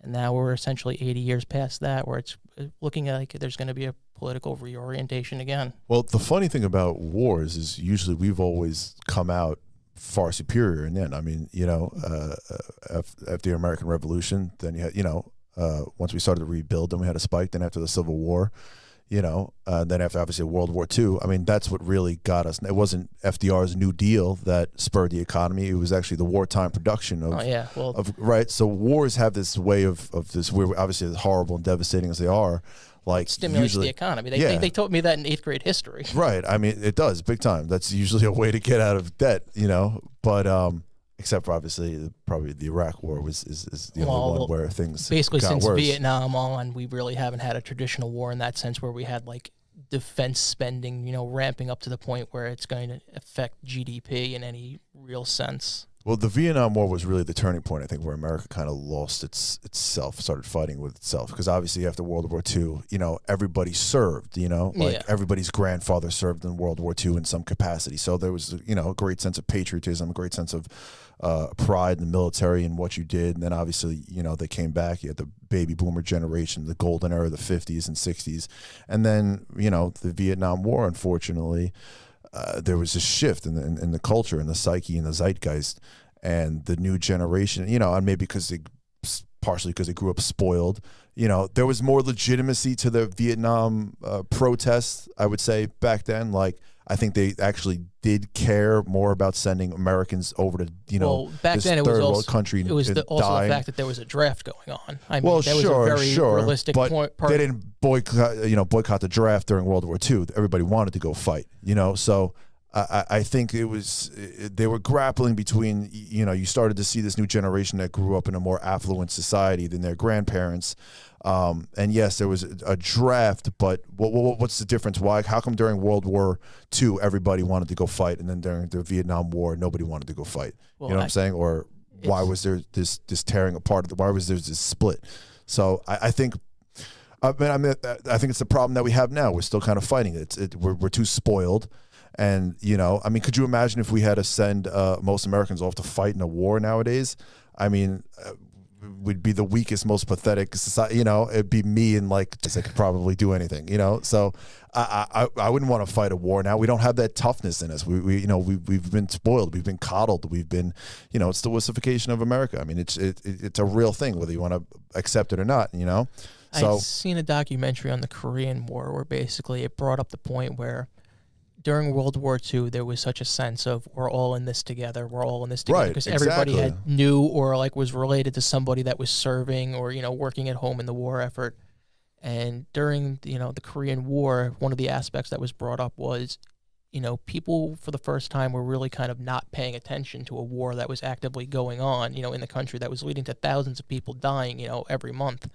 And people were saying things like, if you wanted to follow the Korean War, you either had to buy the New York Times or the LA Times or the Chicago Tribune, because they would have, you know, every single day, no matter what, there would be a consistent article on page 2 or page 3. And basically that was the starting point where people kind of lost the we're all in this together. And like you said, by the time we got in Vietnam, people, you know, a huge part of the country didn't agree with the war that we were fighting, but because we had the draft was really, I think, part of what blew up that divide where it's like, okay, there's two different political spectrums here. And again, there's been infighting, and every generation has their problems. I mean, obviously during the Civil War, there were draft riots, and, you know, Gangs of New York, if you've seen that movie, you know. Oh, yeah. I mean, you know, I think every generation has their struggles, has a battle to fight. And, you know, we're always going to, like, we're never going to have a perfect society. You know, there's, you know, the whole idea of the Constitution is to try to create a more perfect union. Unfortunately, we're not doing that right now. We're going the other way. But, you know, race, identity, all those things, they're always going to be an issue because we're visual creatures. I mean, we can't help it. Like, you know, we see color. We, to deny that is to deny our own existence in a sense. So, well, I know you'll probably roll your eyes at the notion of preconceived bias, but it's like that's such a thing. It's like if you get cut off by anybody, it's not that they're black or that they're Asian or that they're Hispanic. It's the fact that they cut you off, and as soon as you see them, like, you literally right. It's not even necessarily a preconceived bias. It's just like if a person's, you know, fat or heavy, you're gonna pick out the thing that you know might hurt them the most if you get into a fight or an altercation. I've certainly done it. Yeah. Like, I've got no problem. If I'm in a fight, I get angry or something like that. You're black, I'm probably gonna say something racial. If you're fat, I'm gonna say something fat. If you got a crooked nose, I'm gonna talk about your crooked nose. Like, I'm just not a person that's gonna deny my own. Like, you know, I try to be a good guy. I try to have a moral code. I try to have a moral compass. But I'm also, you know, a large, giant white guy, and I freaking love being that. You know. So I embrace it fully. I'm proud of it, you know, and if someone wants to do something about it, do something about it. But, you know, I'm going to say what I want to say, and I'm going to try to be a good person, but I don't think that, you know, we have freedom of speech. I don't think that as long as you can make a coherent, cogent argument, then you should be able to say what you want to say. And if someone has a problem with it, like you said, like, everybody on the left is being offended. Do I have to, you know, could be concerned about their feelings, you know, or are they going to be concerned about my feelings? Well, that's really the argument that I want to make, is that you have the right to believe what you want to believe as an American. That's part of being an American. But to actually have the concept where you just say, I'm just not going to take anything from the other side. I'm just not even going to pay any credence or any notion to somebody else's point of view. I mean, I think that's something that we really do have to. Well, no, and obviously, again, when I exaggerate a bit when I say it, no, you know what I mean. And I understand that, but like when there's, I always come back to this you and me, two competing theory idea. Like, you can say something racial, it doesn't make you a racist. Like, yes. You know, so again, like if I get into a fight or I get into an altercation, I might just pick out the thing that I know is going to hurt you the most, but it doesn't mean that, again, like I have a subconscious bias against, you know, or they hate, you know. People are emotional. They get, you know, they say things in the heat of a moment, you know, and passionate, and it doesn't, you know, they shouldn't be held accountable for that forever. Unfortunately, with the internet, it's made it so essentially that, you know, whatever you say, you know, again, I'm sure you go on Facebook, you know, sometimes you tweet something out of impulse. You know what I'm saying? Like, you ever been drunk at 12:30? You know, a little red wine, a little Ambien, you know, and just tweet us. What if Roseanne, or whatever. People, literally, celebrities do it literally every and day. And we're destroying all of them now. I mean, some rapper said something, and again, you know, unfortunately, everything is now in stone if you put it on the internet. You know, but I again, that's the one thing. That's really why I don't believe Republicans don't believe in cancel culture. We don't believe in firing people. We don't believe in destroying people's lives. Like, I think that's the biggest difference between the two sides. Like, And I get that, but like, I guess the that point has to that be I something want you to make, appreciate about Republicans, though, the right? point Like, that I we don't also believe in wanna- cancel culture. We don't believe in destroying people. You know, like, say what you want to say, bro. Like, you know. but also, I mean, I have to once again drill down on this fact that when you just say, okay, I'm just not even going to pay any like aspect of attention to the other point of view. Like, you may not mean something if you like you get into an argument with somebody and you drop a racial epithet. You may not mean it to be a racist, but you have to understand that if somebody else hears that, why they could And they draw have the notion Well, that they have you would every be right racist. to get upset about it. But no, but again, I don't like that. I think it's got to be too, like, I don't know exactly, like, if you want to talk about race and or sex, I don't know exactly, like, there's no set definition for what makes a person, or, you know, does it have to be a pattern of repeated behavior? Like, how far do you have to, you know what I'm saying? Yeah. The problem is to just call on anybody. I mean, now, obviously, they're just saying, like, who's that woman that wrote that book, White Fragility, Robin DiAngelo, is saying that all white people are just inherently born racist. Like, that's where the left has gone, and no sane person But also can accept understand that. that like that's literally not everybody on But the it's left. catching on. Like, she was on freaking Jimmy Fallon, for Christ's sake. Like, you know, it's catching on. They're pushing it. They're pushing in the universities. I thought Rutgers is deconstructing their English grammar, like, so that minorities and black people don't have to worry about grammar. Like, that's craziness. It's you've heard the phrase, the bias of low expectations, right?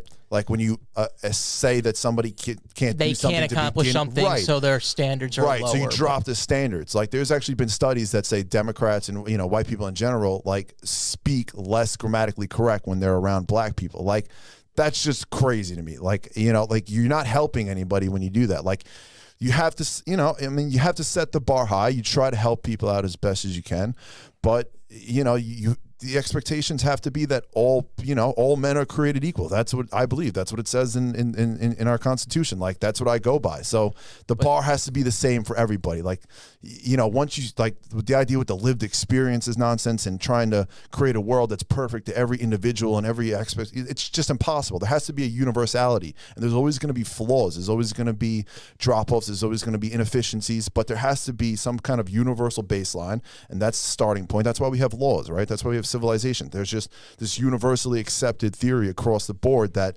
you know, these are the rules we all have to adhere to, and then we could try to modify it, you know, based on, you know, different aspects. We try to do the best we can, but there's just, you know, unfortunately, there's going to be innocent people who end up in jail. Like, there's going to be, you know, there's bad things are going to happen. People are going to die. They're going to get, you know, like, there's going to be screw ups in hospitals, you know, but you try to create a baseline, and then you try to work around and do the best you can, but you can't undo all that. You can't get rid of the little laws. Like, we've worked too freaking hard to get where we are, to build a civilization where everybody can, you know, work at an optimal level and function, you know, where, you know, women can do what men do and men can, you know what I'm saying? It's like, we've worked too hard to get here. Like, and it just No, seems, and I understand that, and it's a very good point to make, but it's also an acknowledgement that while we have come so far and we do have so many things that are great, we were talking about how, just before, how this is the greatest time to be alive. It's an acknowledgement that there are certain things that we can do better. of course, Like- right. We're always trying to create a more perfect union. But unfortunately, the idea of trying to create the perfect situation for every individual based on all of their lived experiences and their skin color and the sex and this, it's just, it's impossible. You can't do that. Like, you will regress as a society.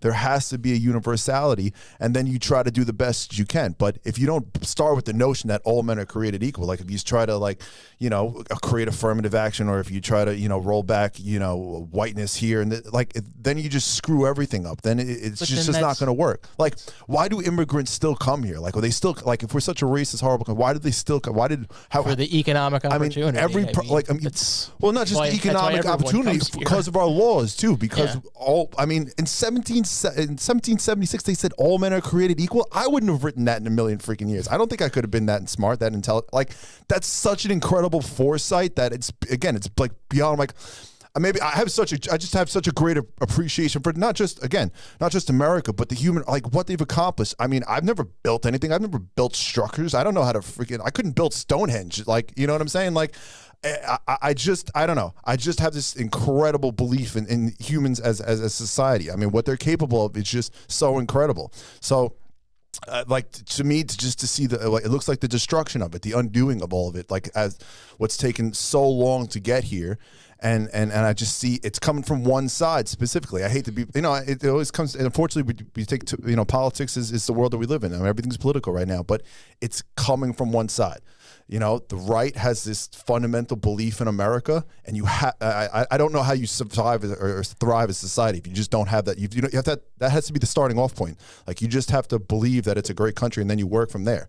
Like, to believe that it's inherently bad, then you're not going to get ahead. Then it's just going to make things worse. So it's coming from one side. I don't know how you can dispute that.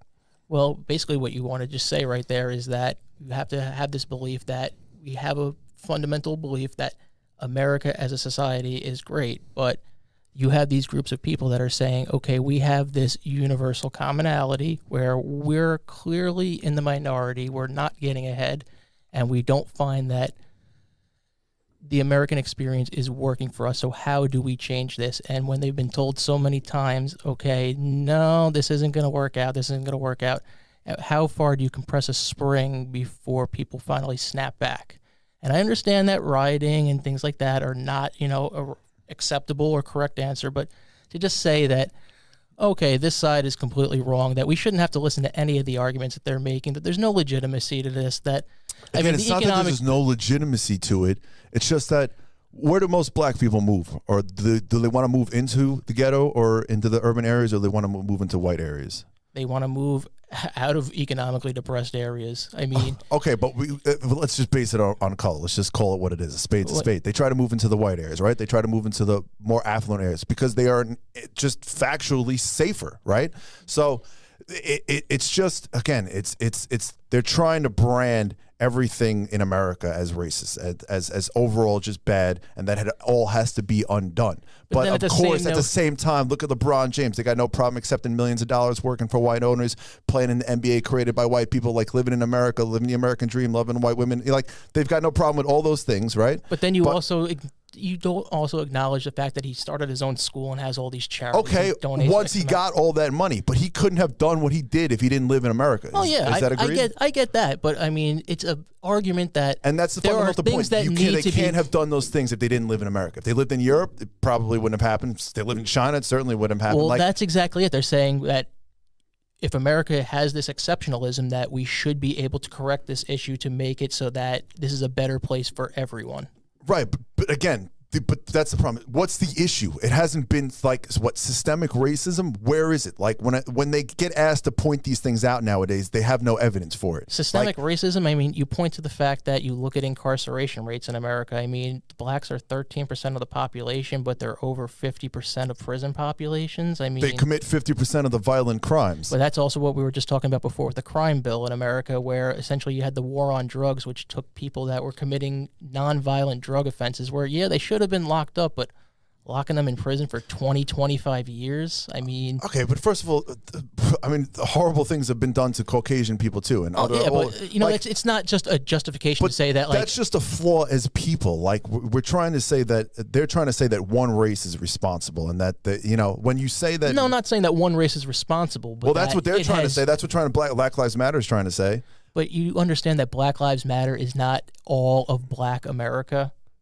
Well, no, but that's the point I make. But you're trying to brand all of Black America is just following the Black Lives Matter, just... No, that's what the left is trying to say. I'm on the Republican side, which is that black people have independent thoughts, and there isn't one monolithic viewpoint in the community, that they do believe in different things. It's just that only the Black Lives Matter people are the ones getting coverage. They're the ones that are constantly out there. They're the ones that Democrats support unequivocally. They're the ones that, if you don't wear the Black Lives Matter t-shirt at an NBA or at a sporting event, you're branded a racist, basically. So the Black Lives Matter was just supposed to be originally, right? Just everybody kind of agrees with the concept, right? But then it became a political organization that started having crazy demands, like abolishing the nuclear family. So I don't accept that all black people believe that, but they're the ones that get the overwhelming coverage. Is that what you would agree with that? But that's also the same notion that, I mean, when you have politicians on the right-hand side of the spectrum where they come out and they say ridiculous things like we should just ban Muslims from coming into the United States, not every Republican agrees with it, but that's the message that's going to get publicized because it's a sensationalist, message. That's going to grab the headlines. So to say that it just occurs on one side of the spectrum and not on the other, I mean, No, I'm not saying it doesn't the occur on that we the have other. to have. But even if what I'm saying is, at least on the right, they understand that America has constantly tried to do better. They have always tried to do better. I mean, like, affirmative action for black people, giving them, lower rates on houses, on mortgages, because we used to do the opposite. We used to try to keep them out of areas, right? But over time, as we've progressed, we've tried to do better. That's the one thing about America is they've always tried to do better. They tried to right their wrongs, and so that is what I'm saying. That fundamental belief is now being eroded. Well, that's also the fact that, I mean, we were just talking about it right now. That, I mean, Black Lives Matter was an organic, movement that came up originally with the idea of promoting the, Black Lives Matter, that we should be, better off as a society, that these things shouldn't be happening, but now you've got this situation where everything becomes political, and you want to say that the sensationalist issues wind up getting all the headlines. I mean, well, that's unfortunate. I think that's the world we live in, right? I mean, but how do we get back to that? That's what I'm saying. How do we get back to that point of common sense? How do we get back to a Democratic Party that's a Democratic Party for America and a Republican Party that's for America? Like, it seems right now the Democratic Party just doesn't stand for America at all. They don't believe in the American principles, American exceptionalism. Even Obama used to preach American exceptionalism. But at the same time, I mean, you also have Democrats on the left that are looking at Republicans the same way, saying that, okay, we're just talking about banning immigration in general. We just can't have any healthcare reform whatsoever. We can't have education reform whatsoever. I mean, but again, those are more political issues, though. Like, those are things that you can dispute politically. Like, if you present a valid argument on the right, you present your valid argument on the left, and we can hash it out. But what the left is doing with political violence is something totally different. They're using that as a tool to try to get what they want. They say, look, if you don't give us these crazy things, we're just going to burn shit down. Like, that's a totally look. Founding fathers, right? I mean, they started a war. They rebelled, right, against their own country. So it's not like I pick and choose, but is your heart in the right place? Essentially, are you doing it for the right reasons? But once again, to just say that, okay, I saw, there was graffiti in one building.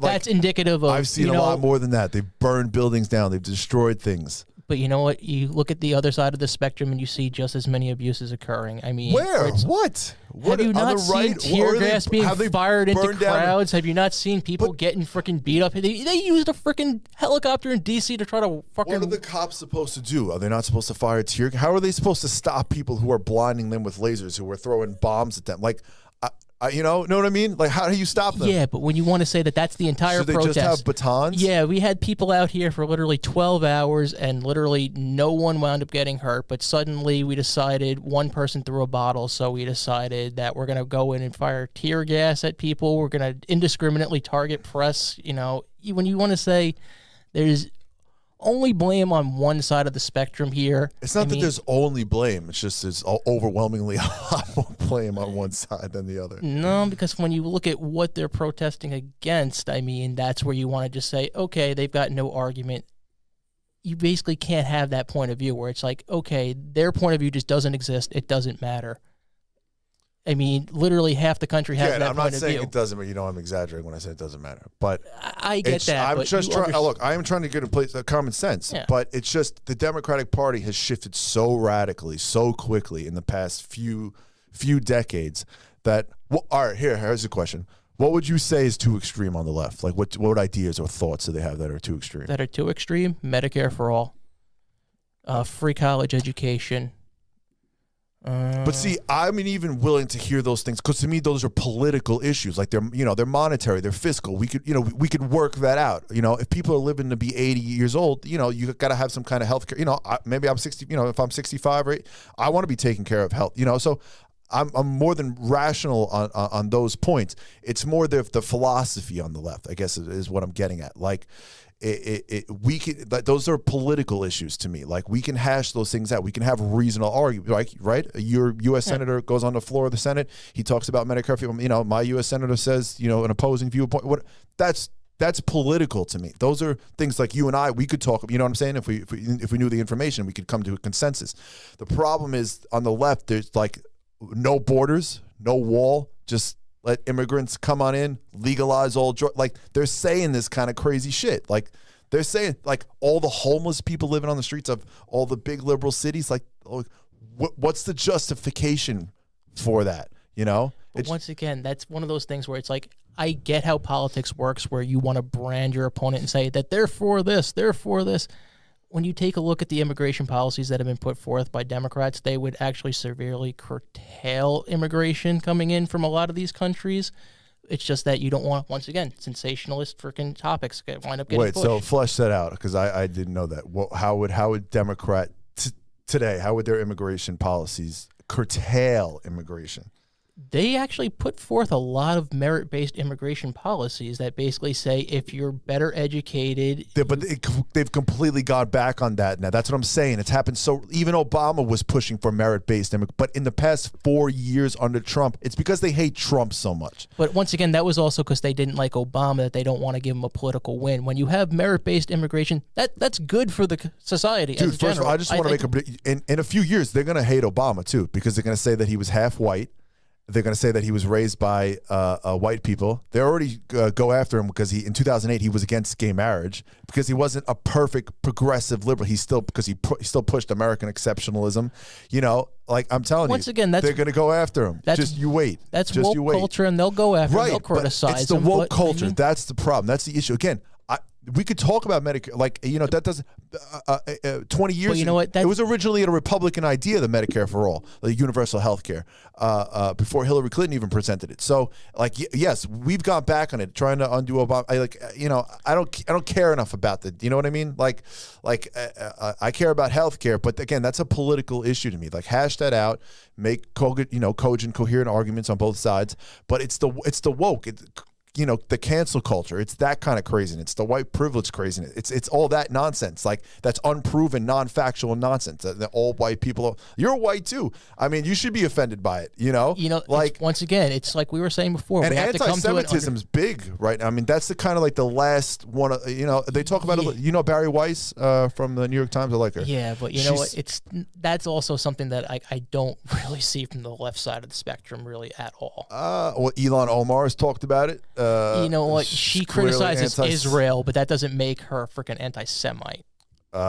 She's an anti-Semite. It's all about the Benjamins. That doesn't make her an anti-Semite. She said more than that. She's an anti-Semite. She said the terrorist attacks were like an accident or some shit. And Donald Trump tweeted out a photo of Hillary cutting over $100 bills with the Star of David, saying most corrupt presidential candidate ever. There's some things you just can't say. Like, do you know any people that believe that September 11th was an inside job? You ever heard of those people? But once again, are we actually going to give credence to that? Oh, so there are some arguments that we can't give any credence to. You will admit that. That's literally so freaking asinine. That's not even possible. Okay. I just wanted to 9/11 was an inside job. So George Bush basically conspired to allow a terrorist attack to happen. Of course, that killed it's so beyond people. the pale. But I just wanted to reaffirm that point, though. There are some arguments you can't give any credence to.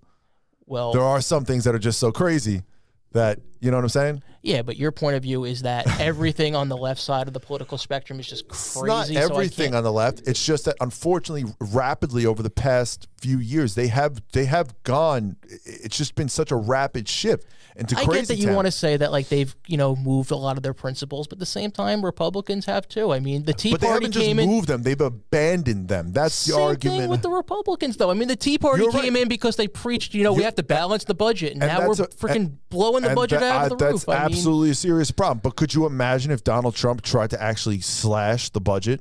Could you imagine if he tried to cut education for the arts nowadays, or education for the Democrats would set him on fire? Like, he was literally preaching about balancing the budget throughout his campaign. So literally he would have said, this is what I said I was going to do. If we're being honest, then he realized quickly he had no choice, because the Democrats are just spend. And you can't say Democrats are spend when Republicans $3 trillion coronavirus stimulus package. Now they want more, and but before that, even without coronavirus, for the fiscal year of 2018, $1.4 trillion in the debt. For the year 2017, $1.5 trillion. I mean, you can't just say that's all on the Democrats. Spend. These Republicans are approving these budgets too. They didn't put their foot down, but they're also it was going to be a no-win politically. Like, he had no choice. I mean, Democrats copped to the $740 billion that he wanted for the military. it's compromise. I mean, it's like we're saying there has to be compromise. I'm all in favor of slashing the military. I might even have it, but then you've got to find other ways to. You've got to slash. Like I want a balance, but no, but like the argument being made that like Democrats are abandoning political principles. Yeah, they are in some senses, but Republicans are too. So we have to acknowledge that what this is going on, where it's like people don't have morals on either side, really, in some cases. And it's how do we get back to making this a better place for everyone? And that is the consensus. At the end of the day, yes, that is what it's about. It seems like the evidence is overwhelming that I'll talk about at least the Democratic leadership, or the people that get the media coverage. The reporters, so on and so forth, push. Their heart's not in the right place. They're pushing a mean, nasty, woke ideology that just is antithetical to everything America has always strived for. At the same, I can agree with that they push sensationalist issues because, like we were saying before, that gets the headlines. But also, at the same sense, the other side of the spectrum, you see it on Fox News that Democrats are going to abolish the suburbs. They're going to abolish God. It's like, so you can't say that they're going too far on the left without acknowledging that, there is a lot of stuff on the right that's political nonsense too. In a lot of cases, it could be fear mongering, but it's just everybody. Unfortunately, they all fear monger now. But again, remember a few years ago when Trump said, if they go after the Confederate statues, what are they going to do next? Are they going to go after Thomas Jefferson? They're going to go after. Do you remember that George Washington? What did they end up doing? They went after them. It's not out of the realm of craziness, unfortunately, and it's because there's just no limits. There's no Democrat. Like, I can't really think of a Democrat that stands up to the base or the party and says, like, okay, that's just too far. It's just too far. It's just craziness. But at the same Joe point, Biden 10 years ago, he used to be a tough guy. 20 years ago, he had a principled system. He had a belief system. But now it's anything goes. Even Pelosi, her freaking father put up 2 Confederate statues. Like, what, you had an epiphany now at 70, 75 years old? Like, it's unfortunately everything's political and it's taken too personally, and no one has the courage to just stand up and say, like, no, this is just craziness, But you know what? It's like we were saying before, that where do you draw the line? Because I think there are situations where, there are statues and things that should not be. It could be acknowledged, but to say that there is no political basis or societal argument to be made where some of these things can come down, you can't just ignore that. If we're going to acknowledge history, we can't ignore history. No, of course not. But the way I look at it is, the question is, like, is it better if it comes down? Are we creating a more perfect union? Are we creating a better society, or are we just erasing history? The best rationale that I've heard on it came from John Meacham when he said that the way he views these statues are, did this person strive to make it a more perfect union? Where in cases of people like George Washington and Thomas Jefferson, you can say, yeah, they did. They had their flaws, but they strove to make it a more perfect union. In the case of Robert E. Lee and Confederate generals, you can say they supported slavery and they did not try to support a more perfect union. They literally took up arms against that union. So when you want to say where's the line, that's kind of where I fall and again, on the issue. There's some fairness to that. You're using some of my own logic against me, but again, context does matter. If you lived in the 1860s, your state was your country.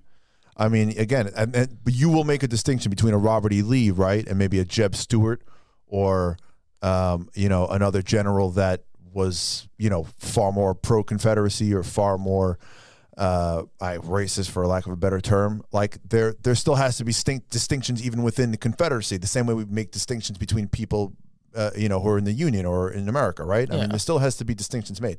It's like, I just, all of a sudden now, I walk past this statue and I'm horribly offended. You know what I'm saying? Like, what if I'm offended by a Martin Luther King statue? Yeah. Or, I certainly would be offended by a Malcolm X statue if that was up. But my belief is, again, like, add a statue then. You want to put an MLK statue next to Robert E. Lee, just don't take stuff down. I can't agree with that notion. I don't ever, because I think it's a slippery slope, and I think you're seeing that. I don't, what is it's not just is there a benefit, because I can't make necessarily a great case as to why to keep it out, and I don't think people can make a good case as to take it down. So, That's why I'm always I'd rather addition than subtraction. You know what I'm saying? Because Okay, again, that's a you fair go point. throughout history, men are violent, creatures, but they also built this, you know what I'm saying? Like the two go hand in hand. They're inseparable, violence and creation, I mean, even God, they believed God was an almighty, they were God-fearing people, right? Like the Calvinists who, moved out into the West, like their God was a spiteful, angry God. He sent a freaking flood to wipe everybody out and just, save the Old one family. Testament. Right. So the Old Testament God was a mean, nasty, heartless God. So the two go hand in hand, violence and creation, So I don't know how the world came out better after World War II. Essentially 80 million people dead, Germany bombed, Japan. And somehow people got it together and Germany's, came out bigger and stronger than ever. Japan, bigger and stronger than ever once we paid for their military and didn't allow them have it, and they could spend all their money on capitalism and just, right? So, but I'm awed by that. I'm just awed by how people could create something just so incredible. And we live in we agree on that. You have to accept that we live in the greatest time to be alive. Don't undo that. We're going, it's a slippery slope. We're going down the wrong path. Like, if people have legitimacy, they can make a valid argument, their heart's in the right place, that's one thing. It just seems like everybody's trying to get their own needs and wants met first. Instead of, you have to have a sense of community. There has to be a collective ideology. There has to be a belief in whatever, America, family, unity. Those things have to come first. There has to be some kind of foundation that it's built on. And then again, you try to create a more perfect union. You try to strive to do better, as we all do. But if there isn't that baseline, that foundation that the house is built on, united we stand, divided we fall. There's just some things that ring true and are always going to be true throughout history, and they have to be there. You have to have a strong foundation. If you don't, civilization will crumble. That's a very good point to make, and it's just this point where enough people feel that the more perfect union is not acknowledging them, and they really want to have in on the conversation. And in certain situations, it's not going about it the right way, or and we can sensationalists, we're really always going to argue about those headlines, things. That's always going to be true. That's just human nature. We're always going to fight. We're always going to argue. Look, it's in the First Amendment, the right to petition the government for redress of grievances. So it's something built into our Constitution, like, freedom of speech. Like, that's why they kept things so simple, because then over time, through Supreme Court cases and, you work it out and you try to, again, create a more perfect union for the 17th time. But, it's just, it's like one thing for society to change and have different belief system. Like, we're not as God-fearing as we were. You're right. That's also what I was trying to bring up before, where it's like roughly every 80 years, there's something that kind of reorients the political ideology of the country. Sure, but there has to be at least that baseline foundation in a belief in something, whether it's your country or, something that ties everybody together. Well, also, I guess you can use that argument and say that that's what a lot of the protesters are, out there for, is that they're striving to make a more perfect union. Not every single... I know you want to say that you've seen the scenes of, violence and destruction, but you have to acknowledge that not every single person in those thousands of people is out there to just destroy shit. That, they have a message to make this a more perfect union.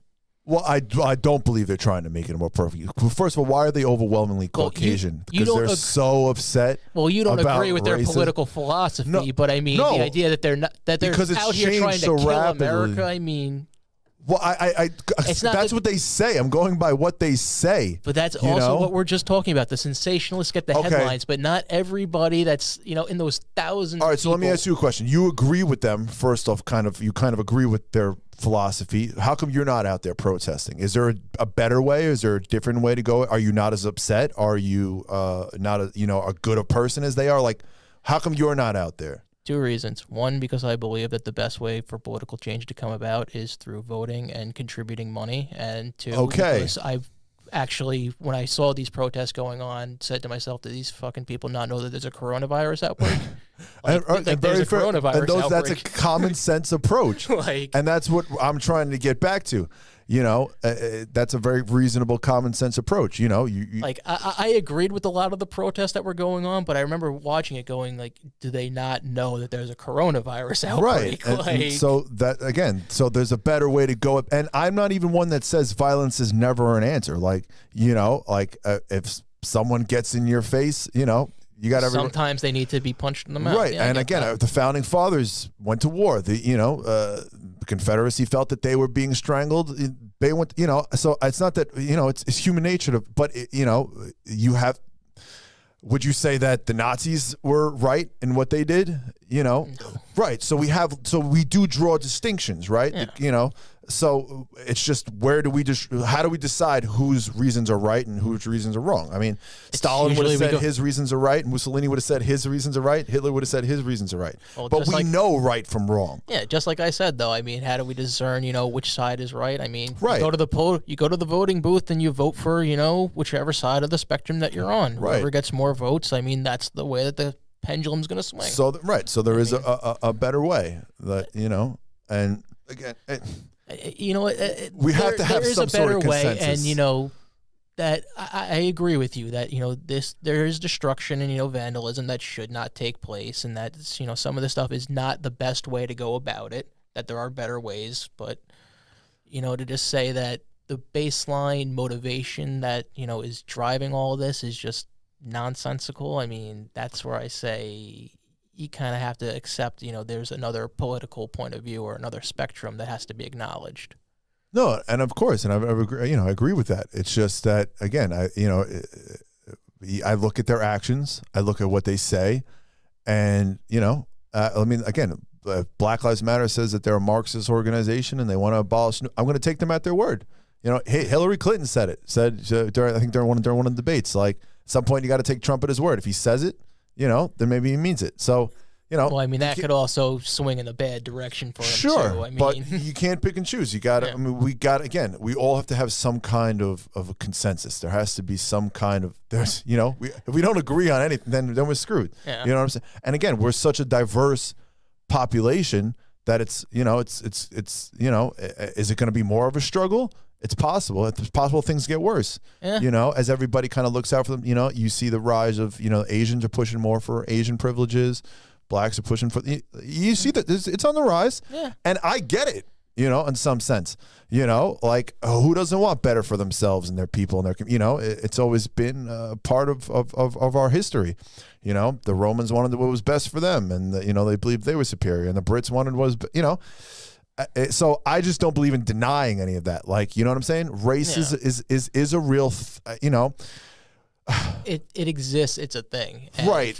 It's a people thing, act like but we're picking and choosing. You know what I'm saying? Like, it's like, okay, well, we don't really want to go into the biological aspects because God forbid if someone, you know, is slightly less, you know, on the IQ or, you know, but we kind of accept like, oh, well, black people are, you know, have tighter skin or are good athletes or built better, you know, so we're picking and choosing. And like, no one wants to touch that topic, you know, and I get it.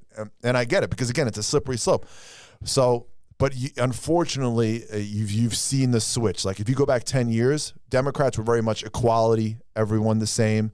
And now it's gone into we have to see color, actually, because we have to identify that black people have it harder and there's differences in their lived experiences and Asian, you know what I'm saying? I told you that someone posted something on Instagram that, like, I don't see color. It was like crossed out.